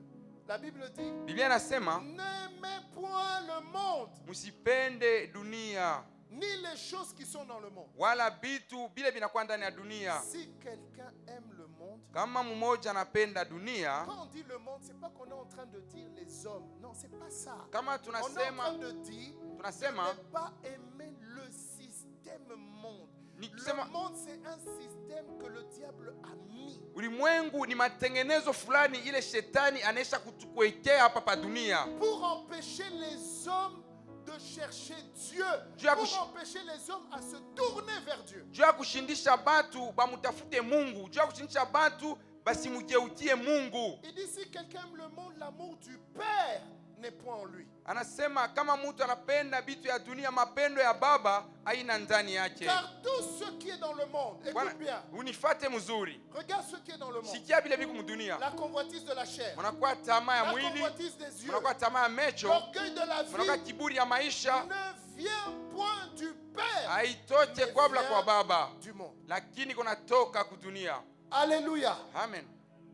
La convoitise des yeux. Tamaa ya macho. Alléluia. Amen. Les gens vivent Batu et beko ils naishi. sont attirés par ce qu'ils voient. Na batu beko navutwa na kukokotwa na bile beko naona. Mon ami, Rafiki, le monde c'est un système pernicieux. dunia inakuwa ni dunia ya kuharibu kabisa. Imagine-toi que dans le monde, on a fait croire aux hommes que l'homme vient du singe. Fikiri mwi dunia balionesha batu na kubonesha kusema mtu anatokea kumakaka. Alléluia. Amen. Tu as étudié ça, oui ou non? Ulifunda ile. Oui ou non? Uliifunda. C'est le monde. Ni vile. C'est le monde. Ni inakuwa ni dunia. Je me souviens quand j'étais à l'université, Ninakumbuka wakati nilikuwa kwa university, on avait cours d'anthropologie, kulikuwa kuri ile wanaita anthropologie. théorie de l'évolution. Pale ilikuwa ni namna vile watu mtu alikuwa Il y anaendelea. avait moi et un frère, un ami. Nilikuwa mie na rafiki yangu fulani. Dès que ce cours commençait, Wakati ile kuri ilianza, la prof ne pouvait plus continuer. pale ule mwalimu hakuweza kuendelesha. Non, non, non. Hapana. On arrêtait le cours. Tulikuwa nashimamisha ile On mafundisho. arrêtait le cours. Tulikuwa naishimamisha. Kama naanza Non. tunasema hapana. Je dis si vous venez du singe, pas moi. Nasema we kama unatokea kumakaka, mi hapana. C'était des débats, des débats. Et les autres se levaient contre nous. Et nous, on Ilikuwa ni était à deux. kukokotana, shi tulikuwa tu bawili bote Mais walikuwa c'était natupiganisha. plusieurs. Balikuwa ba mingi, Mais on leur tenait tête. lakini tulikuwa nashimama nao. Elle a fait ça 2 fois. La 3e fois, quand elle est venue, elle a dit s'il vous plaît, Alifanya mara mbili, mara tatu pale anakuya analomba. je viens juste donner un cours. Anasema mimi nakuwa tu nikufundisha. Je suis obligé de donner mon cours. Mimi napasha nifundishe. Et moi aussi, je dis nous aussi, on est obligé. On n'est pas obligé d'entendre ce que vous allez nous dire. Na mimi nasema na shie haitusuriswe tuikala hapa kushikia bilo tatuambia. On est sorti. Shi tunatoka. Écoute-moi. Unishikie. Bon, je sais même plus si on était sorti. Mishitwe tulitoka kwa ngapi? Lakini unishikie. Le monde Ulimwengu, est pernicieux. ulimwengu inakuwa tu ni ya kupotevu. Ça veut dire que Ni kusema ils ont entré pour dire que Dieu n'existe pas. banaingia njo kusema Mungu ashinako. L'univers s'est créé par le Big Bang. Ulimwengu ilijitungwa peke Et yake. ça, c'est le monde. Bile byote inakuwa tu ni ulimwengu. Et on veut vous faire Na croire banapenda bakuaminishe que vous n'avez besoin de rien, ya, même pas de Dieu. ya kusema hauna na lazima ya kintu hata lazima ya Que Mungu. vous êtes le maître de votre propre destinée. Ya kusema we peke yako njo nakuwa mwalimu ya maisha yako ya kesho. Et Dieu dit, Na Mungu anasema tout ce qui est dans le monde hii byote biko mudunia ne vient pas de lui, abitoke kwake pas la création, kupitia umbo, mais le système, lakini ile le matengenezo, système, ile matengenezo, les études, majifunzo, les ceci et cela. vitu vya kuachana achana Ça ne vient pas de Dieu. abitoke kwa Mungu. Et quand tu t'attaches à ça, Na wakati unajambatana na bile, tu t'éloignes de Dieu. huku unaenda mbali na Mungu, Tu t'éloignes de Dieu. huku unaenda mbali na Mungu, Et c'est entré même dans l'église. na inaingia ndani ya kanisa. Les gens viennent, au lieu de chercher Dieu dans l'église, Batu beko nakuwa ingawa kumtafuta Mungu mkanisa, ils cherchent ce que Dieu donne. lakini beko natafuta bile Mungu ako naleta: Les maisons, manyumba, les voitures, magari, la gloire. utukufu. Et pourtant, Na ingawa même les gens du monde ont ça. hata batu ba mudunia bala baombake beko Eux nabyo, aussi cherchent ça. na bo beko na bitafuta. Mais à l'église, nous venons pour la vie de Dieu. Kukanisa tukunakuwa ni juu Je ya dis, nous maisha ya venons Mungu, recevoir la vie de Dieu. tukunakuwa kupokea uzima Nous kutoka kwa venons Mungu, recevoir ce que le monde ne peut pas nous donner. tunakuwa kupokea na kutafuta bile dunia La yetu vie que kutukaburia. le monde ne peut pas te donner, c'est ce qui est à l'église. Maisha ile dunia yetu C'est ce kukupa que ni ile Jésus te kukumisa, donne. ni ile Yesu anakupa. Alléluia. Amen. Et aimer Dieu, Na kupenda Mungu c'est obéir à sa parole. ni kutii kuneno C'est yake, obéir à ses ni commandements. kutii kuila C'est anatuonesha faire tufanye, ce que Dieu te dit de ni faire. kufanya kile Mungu anakuonesha ufanye. Sors du monde. Toka mudunia, Déteste le monde. ukatale na uchukie dunia, Déteste le système que Uka- le diable veut t'imposer. ukatale ile maisha shetani wanapenda kukuwekea. C'est dans ce système qu'on te dit tu n'es pas assez intelligent. Ni ile matengenezo banakuonyesha kusema hauna akili. C'est dans ce système où on va te dire tu n'as pas la bonne couleur de peau. Ni ile matengenezo ya dunia watasema ngozi yako haina mzuri. C'est dans ce système Ni ile matengenezo qu'on dit que l'Afrique n'ira nulle part. mule wanasema Afrika haitaenda fashi. C'est dans ce Ni système ile matengenezo ya giza qu'on va te dire mule watakonesha pour réussir. ya kusema juu dois faire uweze ceci. unapaswa kufanya Et tu dois bifulani, faire cela. unapaswa kufanya Et bifulani, pourtant pour réussir, na ingawa juu tu n'as uweze besoin que d'une seule uko na personne. lazima tu ya mtu Il mmoja, s'appelle Jésus. anajiita Yesu. Je dis il s'appelle Jésus. Nasema anajiita Yesu. Le monde, Ulimwengu mon ami, rafiki c'est venu même à l'église. inaingia hata mkanisa. Je vous ai déjà raconté cette Mine histoire. shaka mionyesha kaya DC. J'arrive à Kin. Mina fika Kinshasa. Je vois une pub à la télé. Mina ona publicité moja inapita ku television. 100 jours de jeûne et prière. 100 jours ya kuomba na kufunga J'ai dit, chakula. waouh! Mina sema hii ni Dans maajabu. mon pays, il prie. Mina sema inchi yangu beko Les gens naomba. prient. Batu beko naomba. Et puis j'entends maintenant la suite. Kisha mina shikia matokeo. On va prier Tutaomba. pour les mariages. Tutaomba njoo mandoa. Tu auras ton mariage. Utapata ndoa On yako. va prier Tutaomba pour le visa. juu ya upate visa. Ton dossier de visa. Mina sema. J'ai dit vraiment. Mina sema kweli. On va prier. Tutaomba. Donc il y avait tout un tas de trucs. Nikusabasha kutengeneza vitu vya kuachana chana. Sauf la recherche de Dieu. Kutosha tu kumtafuta Mungu. Et il y avait des foules. Na kulikuwa ni bantu maelfu na maelfu. Des foules. Bantu wengi kabisa. Des foules. Bantu wengi kabisa. Qui étaient là. Balikuwa pale. D'autres étaient venus avec leur dossier. Bengine balikuwa pale na makaratasi yao. Mon ami, Rafiki, il y a plus que ça. kuna kwa zaidi ya En ile. Dieu, Ndani ya il Mungu y a plus que ça. muko bitu mingi Ça, kushindia c'est des bile. sujets pour lesquels tu ne vas même pas prier. Dieu te les donnera. Dieu te les donnera. Même Dieu va te les donner. Ila hitaji hata uombe, Mungu atakupa hayo tu. Alléluia. Amen. Il y a plus que ça. Kuko bitu zaidi ya Et bile. c'est comme ça que le monde est entré dans l'église. Na ni vile dunia inaingia ndani ya Et kanisa. que les gens Na watu. comprennent. Ça veut dire que si j'ai une voiture, je suis béni. Kama niko na gari, mimi naisha kubarikiwa. Que celui qui marche à pied n'est pas béni. Ule kwa natembea wa mikulu, ye Mungu ashamubariki. Qui t'a dit ça? Nani anakuonesha vile? Oh non, Dieu m'a béni. Mungu anaisha kunibariki. Il m'a donné une voiture. Anaisha kunikaburia gari.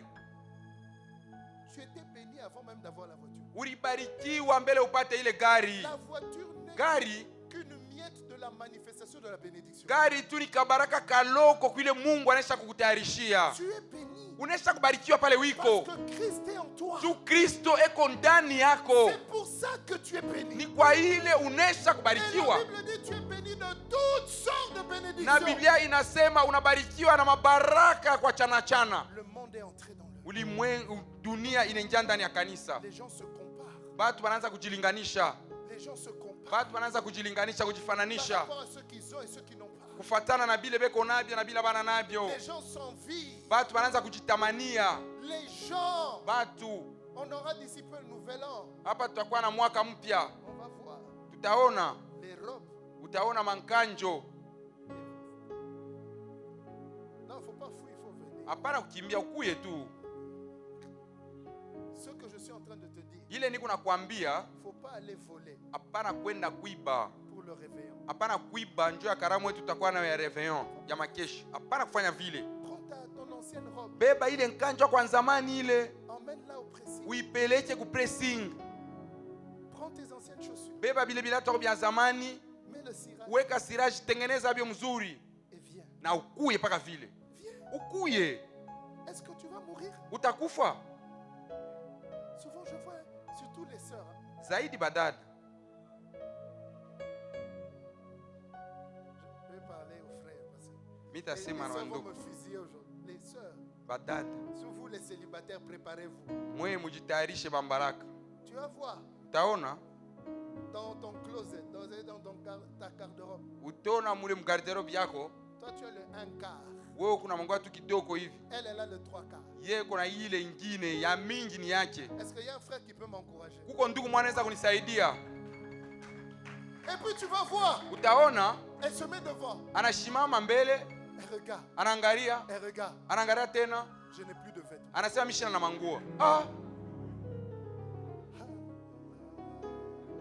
Vous savez, moi là, je discute même pas. unajua pale mishi semaki hata. Je ne discute même Pale mine kala tu kimya. pas. Non, on vous aime comme ça. Dieu vous a créé comme ça. Hapana, muko vile tu, Mungu alimiumba vile. Acclamons pour nos sœurs. Tubapikie kwa mikono badada yetu.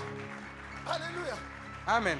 Mais tu vois, cette logique-là, moi, je ne l'ai jamais comprise. Utaona ile mawazo ya vile mishi yaishielewaka ndani yangu. Et tu vois plein de chaussures. Utaona bilato bya mingi pale kumbele yake. J'ai plus de chaussures. Asema mishina na bilato. Et frère, toi, tu es célibataire. Fais même pas l'erreur de dire, et ça. Nduku wewe kumbalaka ushipio mwenye sasa afu ibi.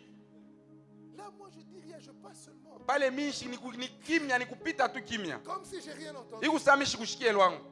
Et puis j'entends la suite. Kisha mimi nashikia vile batasema. Je vais commander une nouvelle paire. Asa mimi napenda kuuza vilato vya sasa. Il faut faire. Hein? Oh, utafanyaje? Il faut faire. Le monde. Ulimwengu, dunia, La convoitise. tamaa. Il y a beaucoup de gens qui aiment vivre au-delà de leurs moyens. Kuko bantu bamingi banapenda kuishi zaidi ya mapato yabo. L'apôtre Ivan dit toujours, Mtume Ivan anasemaka kila mara, il faut être avant de faire. inakuwa ukue mbele ya kutenda. Et souvent, nous, on veut faire avant d'être. Na zaidi tu kunapenda kutenda mbele tukue kile tunapasha kuwa. Tu veux montrer ce que tu n'es pas réellement. Unapenda kuonesha kile hauna, L'amour du monde. mapendo ya vitu vya dunia. Et Dieu dit, Na Mungu anasema celui ule qui aime le monde, anapenda dunia, l'amour de Dieu mapendo ya n'est Mungu point en lui. haina ndani yake. Pose-toi la question. Ujiulize, Est-ce que l'amour de Dieu est en toi? mapendo ya Mungu kundani yako? Vous savez, c'est très subtil. Unajua iko ya lazima kabisa. Regarde bien Angalia mzuri, dans ta vie. angalia mu maisha yako, Qu'est-ce qui te prend le plus de temps? ni nini inakubebaka wakati ya mingi? Est-ce que c'est Dieu Ni Mungu ou c'est autre chose? au ni bintu bingine?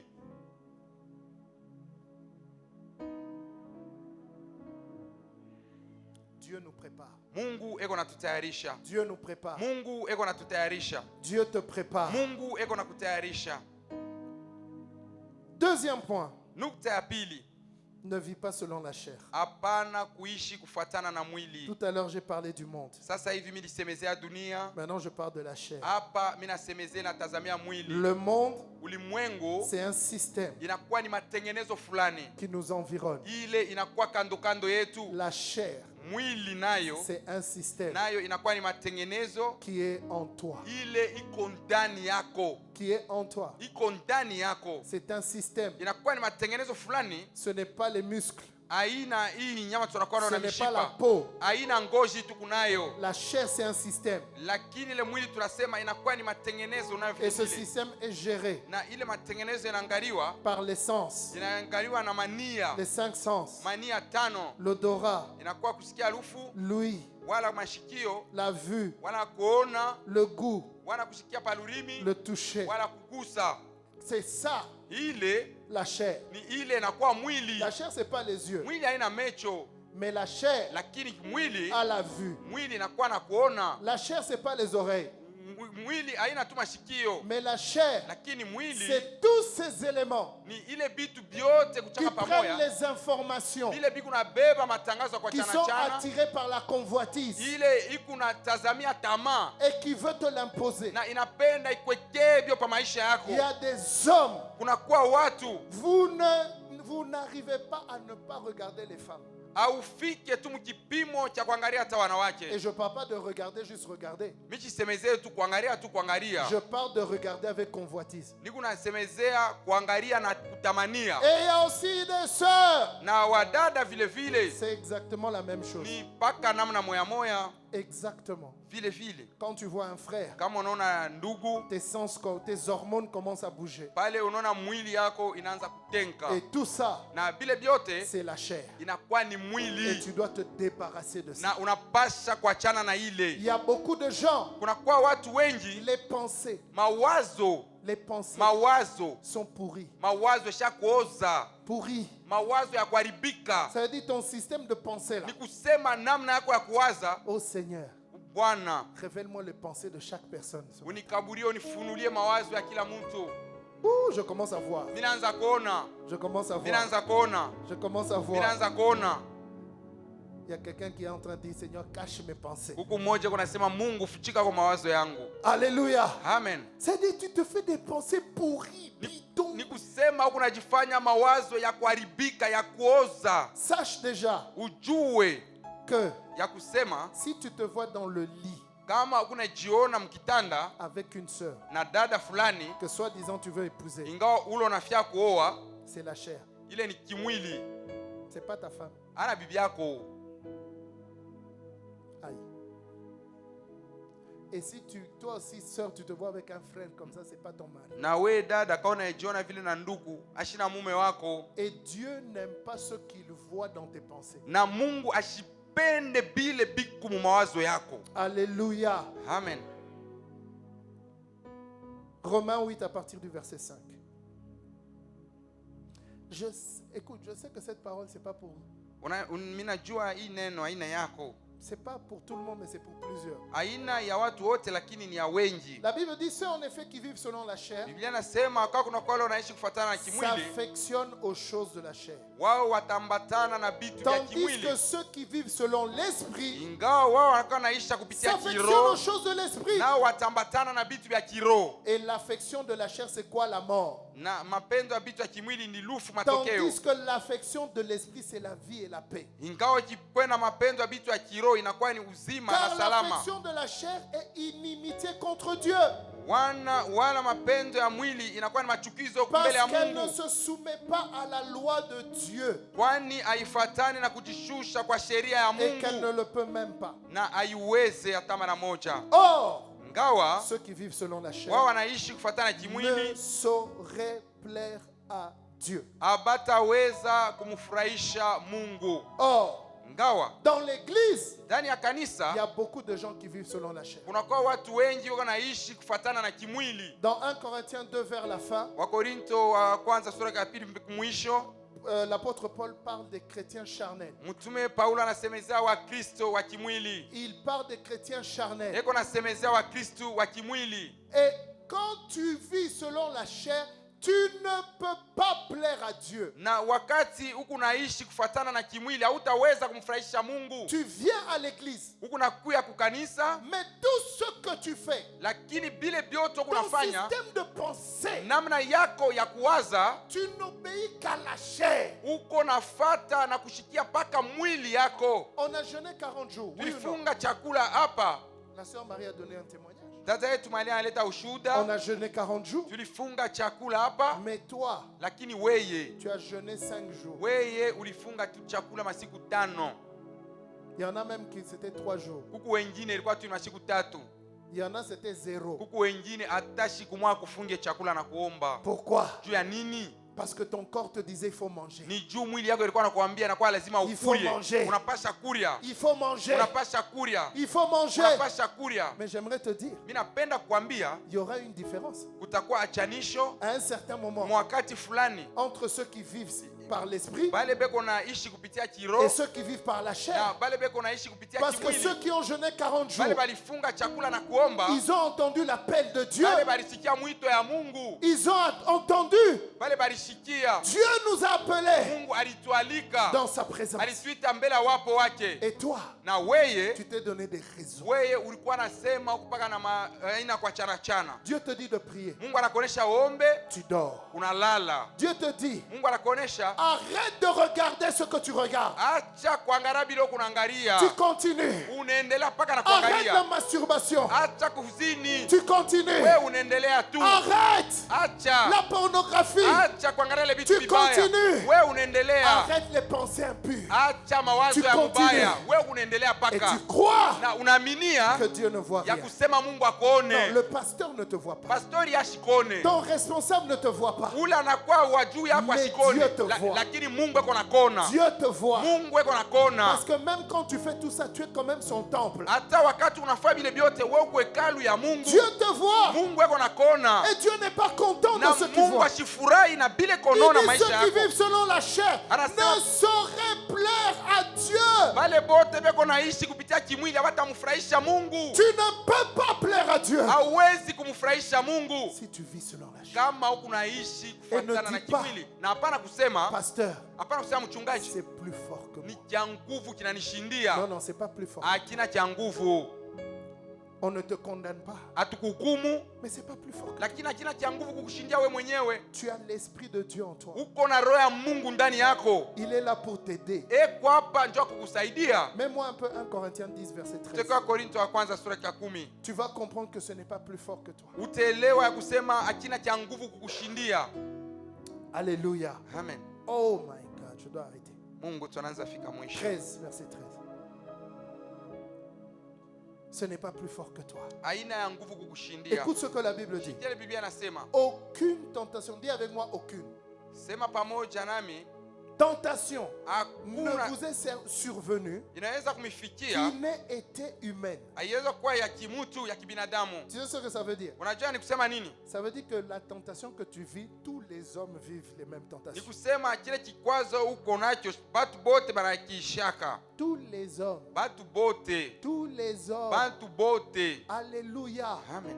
Une fois, j'étais dans mon bureau à Kinshasa. Wakati moja nilikuwa kwa ofisi yangu pale À Kishasa, l'époque, on était encore à Bandal. wakati pale tulikuwa kule Bandal, J'avais un petit bureau. nilikuwa na ofisi yangu ya kidogo, Et puis, na kisha entre les deux cultes, katikati ya ile maibada mbili je vois une belle femme entrer dans mon bureau. mimi naona dada mzuri mrembo anaingia mu ofisi yangu. Elle était en pagne. Aliingia ashaka kuvala bikwembe, Belle femme. alikuwa mke mzuri kabisa, Elle entre dans mon bureau. na anaingia mu ofisi yangu, Et puis, kisha elle s'assied. anaikala Déjà, j'étais surpris. pale. Mimi nashangaa, Parce que je dis toujours au protocole, entre les deux cultes, je n'accueille personne. mimi nasemaka na kuonesha wandugu natumika nao mkatikati ya maibada mbili, shipoke Et yake là, mtu quelqu'un du protocole ouvre la porte et fait entrer. mmoja wa kikosi yangu anamfungulia mlango na ule dada Je anaingia. pose la question, Mimi namuuliza mais qui l'envoie? ni nani anakutuma? Et puis ils me disent, ah non, c'est l'assistant pasteur Emmanuel. Anasema ni mchungaji Emmanuel ndio ananituma. Je dis, bon, Emmanuel, je le connais, donc si c'est lui, ça doit être un cas qui nécessite intervention. Mimi nasema Emmanuel, mimi namfahamu, kama ni yeye na kwa lazima. Je commence à parler avec la dame. Mimi naanza kusungumuza na ule dada. Mes amis, Barafiki, tous les garde-fous que je me mets d'habitude commencent à tomber les uns après les autres. vile vyote mimi nikaona vya kujikinga vinaanza kuanguka kimwa kimoya. Je sens que ma chair commence à être atteinte. Mimi naanza kushikia kusema mwili yangu inaanza kugusiwa. Des pensées impures commencent à jaillir de ma... Je dis, Maakili ya hey! mubaya inaanza kunikuya mkichwa. Elle a commencé à me dire des choses. Je dis, c'est là. Anaanza kuniambia bitu. Je dis, elle, c'est le diable qui l'a envoyé. Mimi nasema huyu tu ni shetani ndio anamtuma. Bref, Kwa kifupi, elle voulait que je couche avec elle. alipenda nipatane naye. J'ai dit, madame, Mimi nasema dada, stop. shimamia pale. Arrêtez de parler. Acha kusema. Arrêtez, arrêtez, arrêtez. Acha kusema, acha kusema. Je dis, on va prier. Mimi nasema tutaomba. On a prié. Tuliomba, Et puis je dis, sortez de mon kisha bureau. mimi nasema toka mu ofisi yangu. Et je devais prêcher au deuxième culte. Na mimi nipasha kuhubiri ibada ya pili. Ma tête tournait dans tous les sens. Kichwa yangu kilikuwa nanizunguruka mangambo yote. J'ai dit, Jésus, Mimi nasema Yesu, tu dois m'aider. unapasha kunisaidia. Mon ami, Rafiki, nous tous on est tentés. si bote hapa tunakuchiwaka. Le problème, c'est pas de ne pas être tenté. Haina kusema usibajaribiwe. Le problème, c'est comment tu gères la tentation. Lakini ni namna kanuni unatazamia ile Il dit kujaribiwa. aucune tentation. Anasema hakuna hata jaribu Et la moja. Bible dit, et Dieu, Na Biblia inasema Mungu, qui est fidèle, Mungu anakuwa mwaminifu. ne permettra pas Hataweza kuruhusu que vous soyez tentés au-delà de vos forces. ya kusema mujaribiwe zaidi ya nguvu yenu. Est-ce que tu entends? Unanishikia? Dieu ne permettra pas Mungu hataruhusu que tu sois tenté ujaribiwe au-delà de tes forces. zaidi ya nguvu yako. Cela veut dire quoi? Ni kusema nini? Que toutes les tentations qui nous arrivent Ya kusema majaribu yote natufikiaka sont d'abord filtrées par Dieu. inakuwa mbele Mungu anaisha kuichunguza. Non, tu n'as pas compris. Hein? Pala unishike mzuri. Je répète. Mimi narudilia. Toutes les tentations qui t'arrivent sont filtrées. Majaribu yote yanafikiaka Mungu anaisha Dieu kuitazamia. les passe d'abord dans un filtre. Mungu anaipitisha mbele mkaningio Et puis yake. quand il regarde, il dit, Kisha ah, anaangalia, ça, mon fils peut tenir. anasema hii mtoto yangu ataishinda. Ma fille, avec tout ce que je lui ai enseigné, peut tenir. Hii binti wangu na vyote vile mimi nimfundisha ataishinda. Et puis il dit, Na kisha anasema Dieu qui est fidèle Mungu mwenyewe ne mwaminifu permettra pas que vous soyez tentés au-delà de vos forces. hataweza kuruhusu mjaribiwe juu ya Mais nguvu yenu, avec la tentation, lakini pamoja na ile il jaribu préparera aussi le moyen d'en sortir atatengeneza njia ya utokemo afin que vous puissiez la supporter. na upate kuishinda. Ndio C'est ce que Dieu fait. ni ile Mungu ako nafanya. C'est pourquoi quand tu tombes, tu as choisi de tomber. Ni kwa ile kama unaanguka, ni wewe mwenyewe ulichakula kuanguka, Tu as choisi ulichakula uanguke, de tomber. ulichakula uanguke Parce que Dieu ne permet pas. juu Mungu ataweza kuyaruhusu. Tu vas jamais dire c'était plus fort que moi. Non. Hautasema ilikuwa ya Tu nguvu as inanishindia. choisi de tomber. We mwenyewe ulichakula uanguke, Mais cela ne t'arrivera plus au lakini nom de ila Jésus. itakufikia wewe mjina la Je dis Yesu, ça ne t'arrivera plus au nom de Jésus. ila itakufikia mjina la Yesu. Mon ami, Rafiki yangu, sors de la chair. utoke mu maisha ya Fais kimwili, mourir les œuvres de la chair. uliishe mwili wako matendo ya kimungu ya kiroho. Fais mourir. uwe maisha yote ya kimwili. Colossiens 3, fais mourir l'impudicité, Usharati, l'impureté, ile matendo le machafu, mensonge, bongo, les paroles déshonnêtes. masauti ya ongo, Fais mourir toutes ces choses. ubiue bile bitu, Les pensées impures. ile mawazo ya mubaya, Fais mourir. ubiue ndani yako. Continue. Endelea ndugu.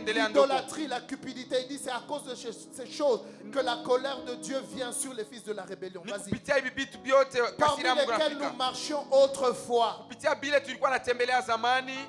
Il dit mais maintenant, Anasema sasa hivi renonce acha à toutes ces choses. ukatale bile vitu vyote. À la colère, Ukatale kasirani, à l'animosité, ukatale choyo, à la méchanceté, ukatale à la unafiki, calomnie, ukatale aux wivi, paroles déshonnêtes ukatale qui peuvent kumasauti ya sortir de ta mubaya. bouche. Bile vinatoka mkino yako. Il dit renonce, Anasema ubikatale. renonce. Ubikatale. Et c'est ce que nous allons faire. Nani ile tutafanya sasa hivi. Tu vas renoncer. Utabikatala.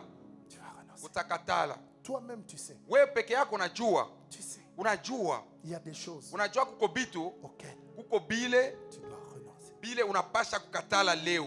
Dieu Mungu est en train de nous préparer, eko na tutengeneza, de nous préparer eko na tutayarisha à vivre notre destinée. kuishi maisha yetu ya kesho. Mais tu vois, Unaona? il y a des choses que Dieu ne peut pas te révéler dans l'état dans lequel tu es actuellement. Kuko bitu bile Mungu ashezi kukufunulia kufuatana na ile hali inyo najikutamo sasa hivi. Parce que tu n'es pas encore prêt. Kwani au yakuwa tayari. Mais Dieu te prépare. Lakini Mungu eko na kutayarisha. À partir d'aujourd'hui, Kuanzia leo il y a un travail de préparation. kunakuwa kazi ya matayarisho. Quand tu vas quitter ce lieu, Wakati utatoka pa le kanisa, Saint-Esprit va amplifier ce qu'il est en train de dire maintenant. Roho Mtakatifu itenda kukuongezea hii bieko nasema sasa hivi. Il va amplifier cela dans ton esprit. Atenda kubitengeneza kubiweka sawa mu maisha Et tu vas yako. voir les choses auxquelles tu n'arrivais pas à résister. Tu vas avoir la force d'y résister au nom de Jésus. Na utaona bile bitu ulianza kushinda kubishinda, utapata nguvu ya kubishinda mujina la Yesu. Alors ferme tes yeux. Utafunga macho yako, Ferme tes yeux utafunga macho et commence à prier. na anza kuomba. La chorale peut monter. Wantuki yetu waimbaji mnaweza panda, Ferme tes yeux ufunge macho et prie. na utaomba. Commence à renoncer. Anza kukatala. Dis Seigneur, je renonce. Sema Bwana mina katala. Je renonce. Bwana mina jikatalia. Je renonce. Bwana mina kataa. Seigneur, Bwana pardonne-moi unirumie mes fautes. makosa yangu. Mais je renonce. Mina katala. Je renonce Mina katala. à tout ce qui n'est pas de toi. Mina katala bile byota bitoke Je kwako. renonce. Mina katala. À l'impureté. Mina katala kubitu Je vyote vya renonce uchafu. au mensonge. Mina katala kuongo. Je renonce à tout ce Mina katala qui te fait mal au cœur bile byote biko na dans kuhuzunisha ma vie. mu maisha yangu. Vas-y, prie. Anza kuomba ndogo. Prends ce temps de prière. Chukua hii wakati ya Prends maombi. ce temps de prière. Chukua hii wakati ya maombi. Alléluia. Prends ce temps de prière. Chukua hii wakati ya maombi. Je vais demander déjà à ceux qui distribuent la Sainte Seine, avancez-vous déjà. Mitaomba ndugu wetu wale wanagawanya meza ya Bwana, Soyez déjà mutakaribia. près de la Sainte Seine, s'il vous plaît. Mutakaribia kupembeni ya meza takatifu. Renonce. Ukatale, Renonce. ukatale, Renonce. ujikatalie. Alléluia. Prie le Seigneur. Nos yeux sont fermés. Il y a pas de Mecho yetu spectacle. ya kufunga, mecho ya kufunga.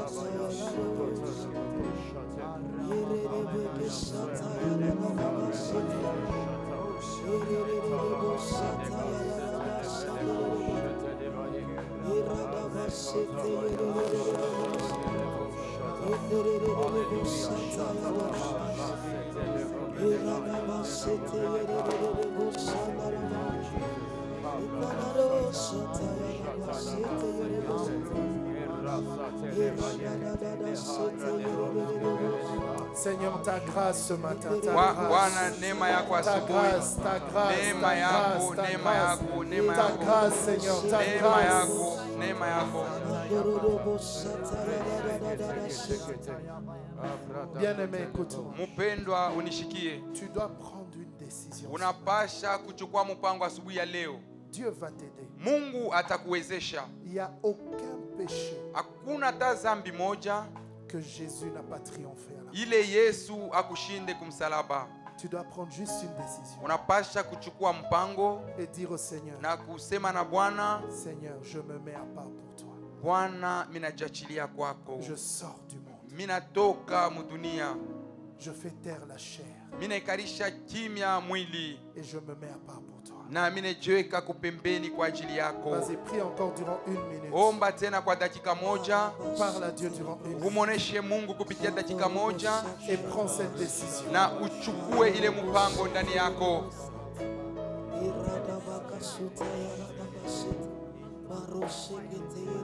Yes.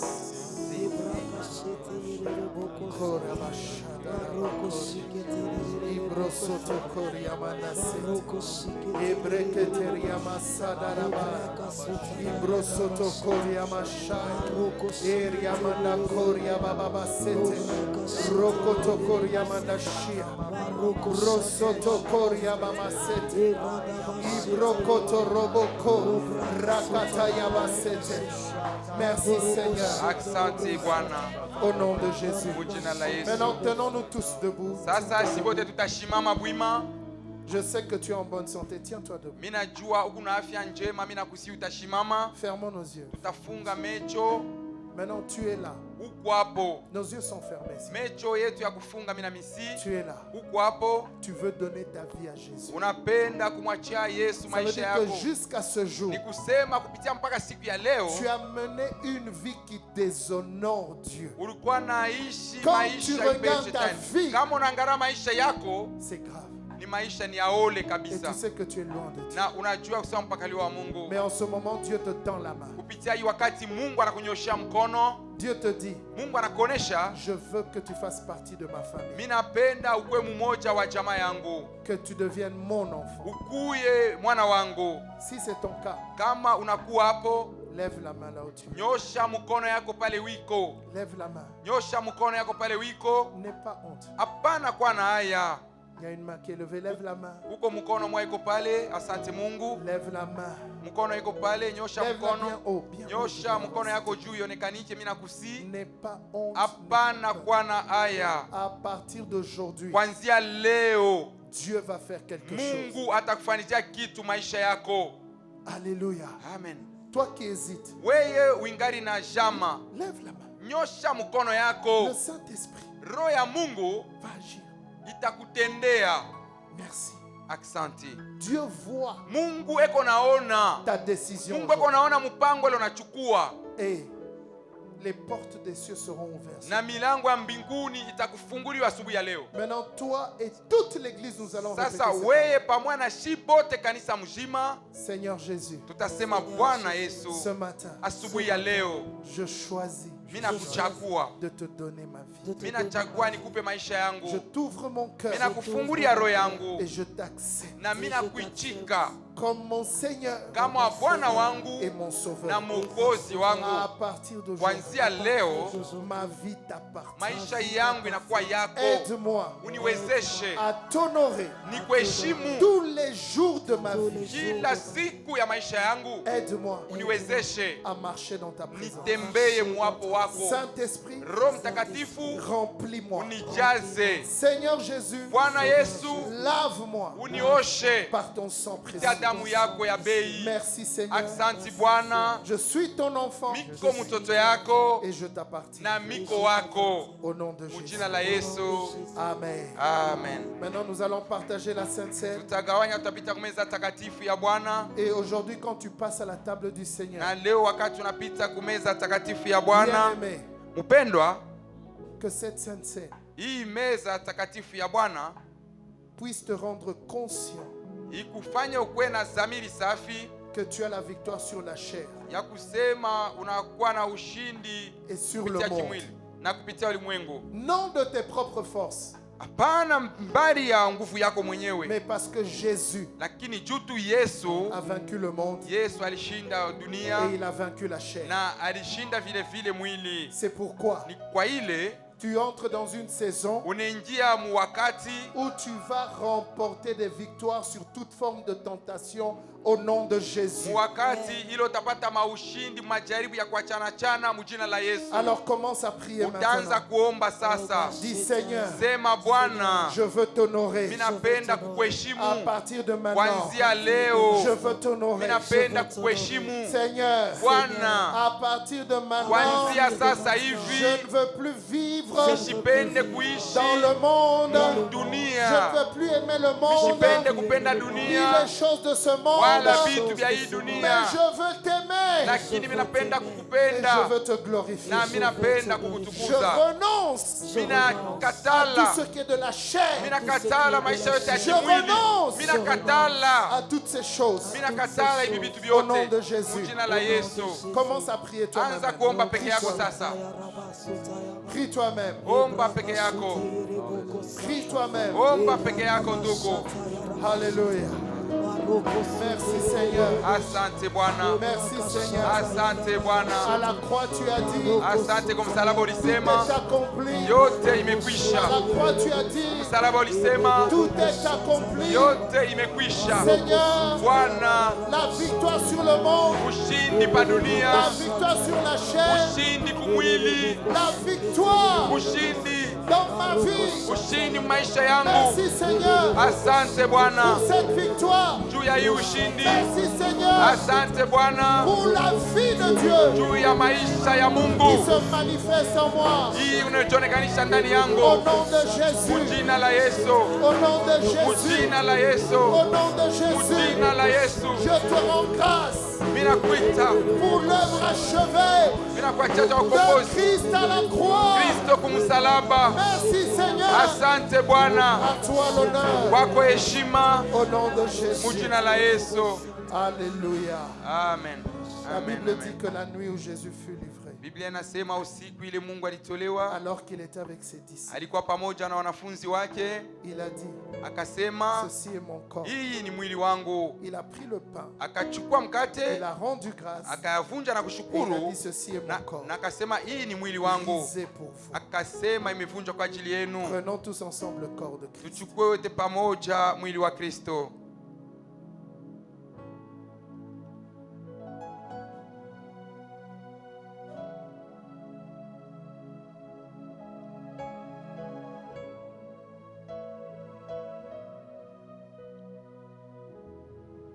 Ensuite, il a pris la coupe, Kisha akachukua kikombe, la coupe de bénédiction, kikombe ya baraka, et il a dit, ceci na est akasema hivi, hii ni damu yangu versé pour vous. imwangika kwa ajili Le yenu, sang de la nouvelle alliance. damu ya agano mpya. Prenons le sang de Jésus. Tuchukue damu ya Yesu.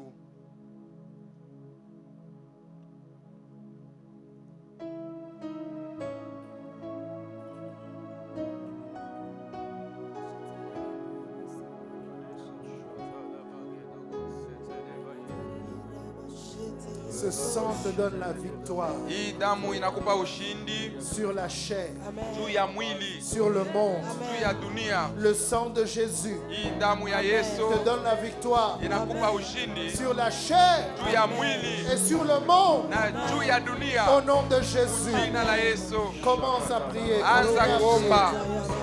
Dis-lui merci pour la victoire. Sema asante juu ya ushindi. Merci pour la victoire. Asante juu ya ushindi. Merci pour la victoire. Asante juu ya ushindi. Au nom de Jésus. Jina la Yesu.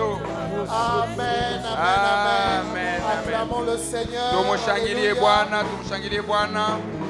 Voilà, nous allons préparer nos dîmes et nos offrandes. Tutatengeneza machekumi yetu na sadaka. Prenons place. Tutaikala. Si tu n'as pas reçu Kama ukuchukue bahasha, d'enveloppe kama ukuchukue bahasha yako pendant que tu venais, wakati ulikuwa ou nakuya pendant que tu entres en ce lieu, au wakati uliingia hapa nafasi hii, demande ton enveloppe de dîmes et offrandes. omba bahasha yako ya chekumi na sadaka. Le Seigneur me disait quelque chose, Bwana alikuwa ananionyesha kitu moja, que c'est le temps où il y aura un transfert de richesse. ya kusema ni wakati kutakuwa Donne-moi un bon utamkizo ya Il mali, y aura un transfert de richesse. kutakuwa utamkizo ya utajiri. Ça veut dire quoi? Ni kusema nini? Les gens qui sont fidèles Bale batu banakuwa baminifu dans leurs dîmes, kupitia wanatia machekumi yabo et leur offrande. Je vous ai dit, na masadaka. Mimi nimeambia c'est la fin de la récréation. inakuwa ni mwisho ya michezo. Ça veut dire Dieu va commencer à montrer une distinction. Ni kusema Mungu ataanza kuonesha achanisho. Mais ceux qui sont fidèles, Lakini kwa wao wanakuwa waaminifu, Dieu va vous distinguer. Mungu atamiachanisha. J'ai pas entendu. Mishishikie. Je dis Dieu va vous. Mimi nasema Mungu atamiachanisha. Oui. Ndio. Pourquoi? Kwa nini? Parce qu'il arrive un temps Kwani kunakuwa wakati fulani où beaucoup de plateformes kule vitu vya kwa matengenezo ya kwa chana ne vont plus vouloir distribuer les choses chrétiennes. haitapenda kwanza tena kukabula vile vitu vyote vinatazamia maisha ya Kikristo. La persécution contre l'église va s'amplifier. Kwenda kuharibu kanisa kutendelea na kuongezeka. On va bannir les émissions chrétiennes, les films chrétiens de plusieurs plateformes. Batenda kuharibisha na kukatala vitu vyote vile vinatazamia mambo ya Mungu. Et nous aurons besoin de beaucoup plus de finances pour créer nos propres plateformes. Na tutakuwa na zaidi ya kuwa na fedha mingi juu ya kujitengenezea sisi wenyewe matelevizion na vitu vya kuachanachanya vya Bakristo. Dieu va faire un transfert. Mungu atachanisha. Il en a parlé dans Agé, je crois que c'est au chapitre 2. Alisemeza mkitabu ya Agé sura ya pili.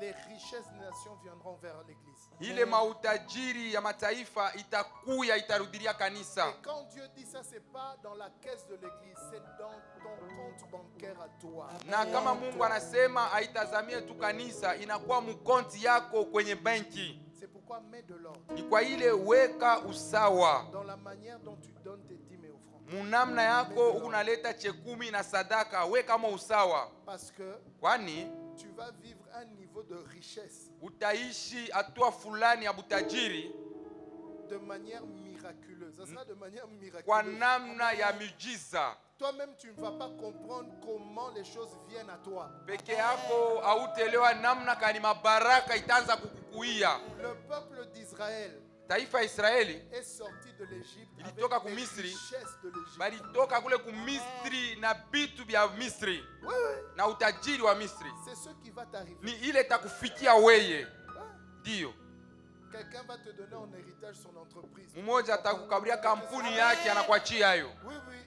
J'ai vu qu'un ange m'apparaître et a dit c'est à toi que je dois donner. Miliona malaika mwana nitokana sana ni huyu ndio anapaswa kukaburia. Vous savez qu'il y a des gens qui ont des entreprises mais qui n'ont pas d'héritier. Mnajua kubantu wana makampuni lakini bana na Dans ce bakuachia monde, hayo. il y en a plein. Mui dunia beko ba mingi sana. Il y en a plein. Kuko ba mingi sana. Et quelqu'un va t'appeler. Na mmoja atakuita, Il va t'appeler. anakuita. Un jour, Renard Bonke racontait cette histoire. Siku moja mtumishi Renard Bonki alikuwa anasema Il avait besoin alikuwa na lazima de $800,000 ya, pour sa croisade. ya $800,000 juu ya croisade yake. Le pasteur Kenneth Copeland, qui connaît Kenneth Copeland? Il est aux États-Unis. à Yeye Dallas. kule kwa États-Unis kule. C'est un homme très riche. Ni mtu mtajiri kabisa. Vous savez comment il a été enrichi? Mnajua alitajirika namna gani? Il était pauvre. Alikuwa kama maskini. Il a acheté un terrain. Anauza tu Il kiwanza. voulait faire la culture de l'oignon. Alipenda kulima pale matungulu. Il a planté les oignons. Aliotesha matungulu pale, Rien. haikuwa naota mzuri. Une année. Mwaka ya kwanza, Deux mwaka ya pili, Ça ne produisait rien. haikuwa natosha kitu. Et puis il appelle un expert. Kisha anaita Il dit, mmoja mais mwenye je fais kujifunza. tout ce que je dois faire. Anasema mimi nafaa vyote viwezekanayo lakini Et matungula l'expert lui yote. dit, laisse-moi appeler un géologue. Ule mmoja anamuita sacha nite, ule anatazama mambo ya bulongo. Il appelle le géologue. Anamuita ule ndugu alijifunza mambo ya bulongo. Sur son terrain, il y avait plein de pétrole. Pale pa kiwanza yake chini mule mulikuwa petrol. Tu vois comment Dieu fait. Unaona vile Mungu anatengeneza vitu. Toi, tu vas acheter un terrain ici. Wewe unaenda kuuza tu mpango moja hapa. Et il y aura de l'or dessus. Mule mpango yako mtatoka dhahabu. Lui, il y avait du pétrole.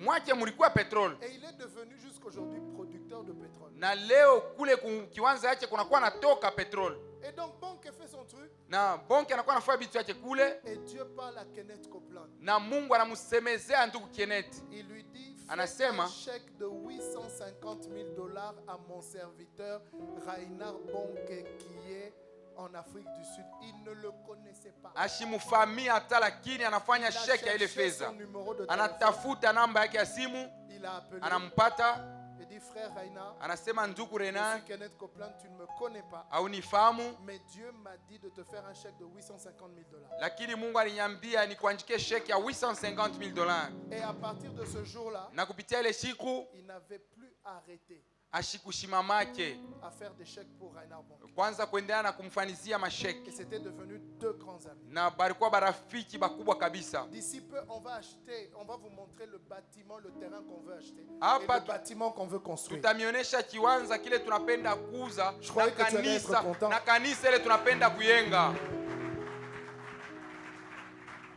Mais nous devons devenir fidèles dans ce que nous donnons. Lakini tunapasha kuwa Parce que baaminifu pour mbele que Dieu nous tukunaleta. bénisse, il faut respecter sa parole. Juu Mungu atubariki, tunapasha kuheshimia sauti Alors, yake. tenons-nous debout, nous allons Tutasimama donner une bwimi, direction à notre dîme et tutasimama offrande. bwima, tutatoa sadaka na chekumi yetu. Tiens-toi debout, Utashimama, présente ton enveloppe à Dieu onesha bahasha yako kwa Mungu et commence à prier. na anza kuomba. Que Dieu te fasse vivre des faveurs financières ce mois de novembre. Mungu afanye uishi Je croyais que mafaida tu allais ya dire Amen. Mimi nilifikiri utasema amina. Je dis que Dieu te fasse vivre des faveurs financières durant ce mois de novembre au nom de Jésus. Mimi nasema Mungu Que akufanyie celui qui a mafaida ya l'habitude de pesa. voler, Ula na tes ibaka. revenus ne puissent pas le faire ce mois-ci au nom de Jésus. Ile matokeo yake tufanikie hii Que mwezi ça mjina la s'arrête au Yesu. nom de Jésus. Isimame mjina la Yesu. Élève ta voix et commence à prier Nyanyua maintenant. sauti yako na uanze kuomba sasa. Seigneur, c'est avec joie et reconnaissance Bwana ni pamoja na furaha na que nous kumbuko. apportons dans ta maison. Tunaleta ndani ya nyumba Nous yako. venons donner nos dîmes et nos offrandes. Tunakuwa kuleta chekumi yetu na Nous sadaka. venons semer avec joie. Tunakuwa kupanda na Et nous furaha. croyons Na qu'en tunaaminia ce mois de ya novembre, kusema muhimu mwezi ya nous Novemba allons expérimenter tes faveurs taishi dans mafaida le yako domaine des finances au nom de Jésus. kupitia ng'ambo ya uchumi mjina la Que Yesu. les portes s'ouvrent Kupitia milango ifunguke et que nous ne manquions de rien. na tusikosewe na kitu Au nom de Jésus, mjina la Yesu.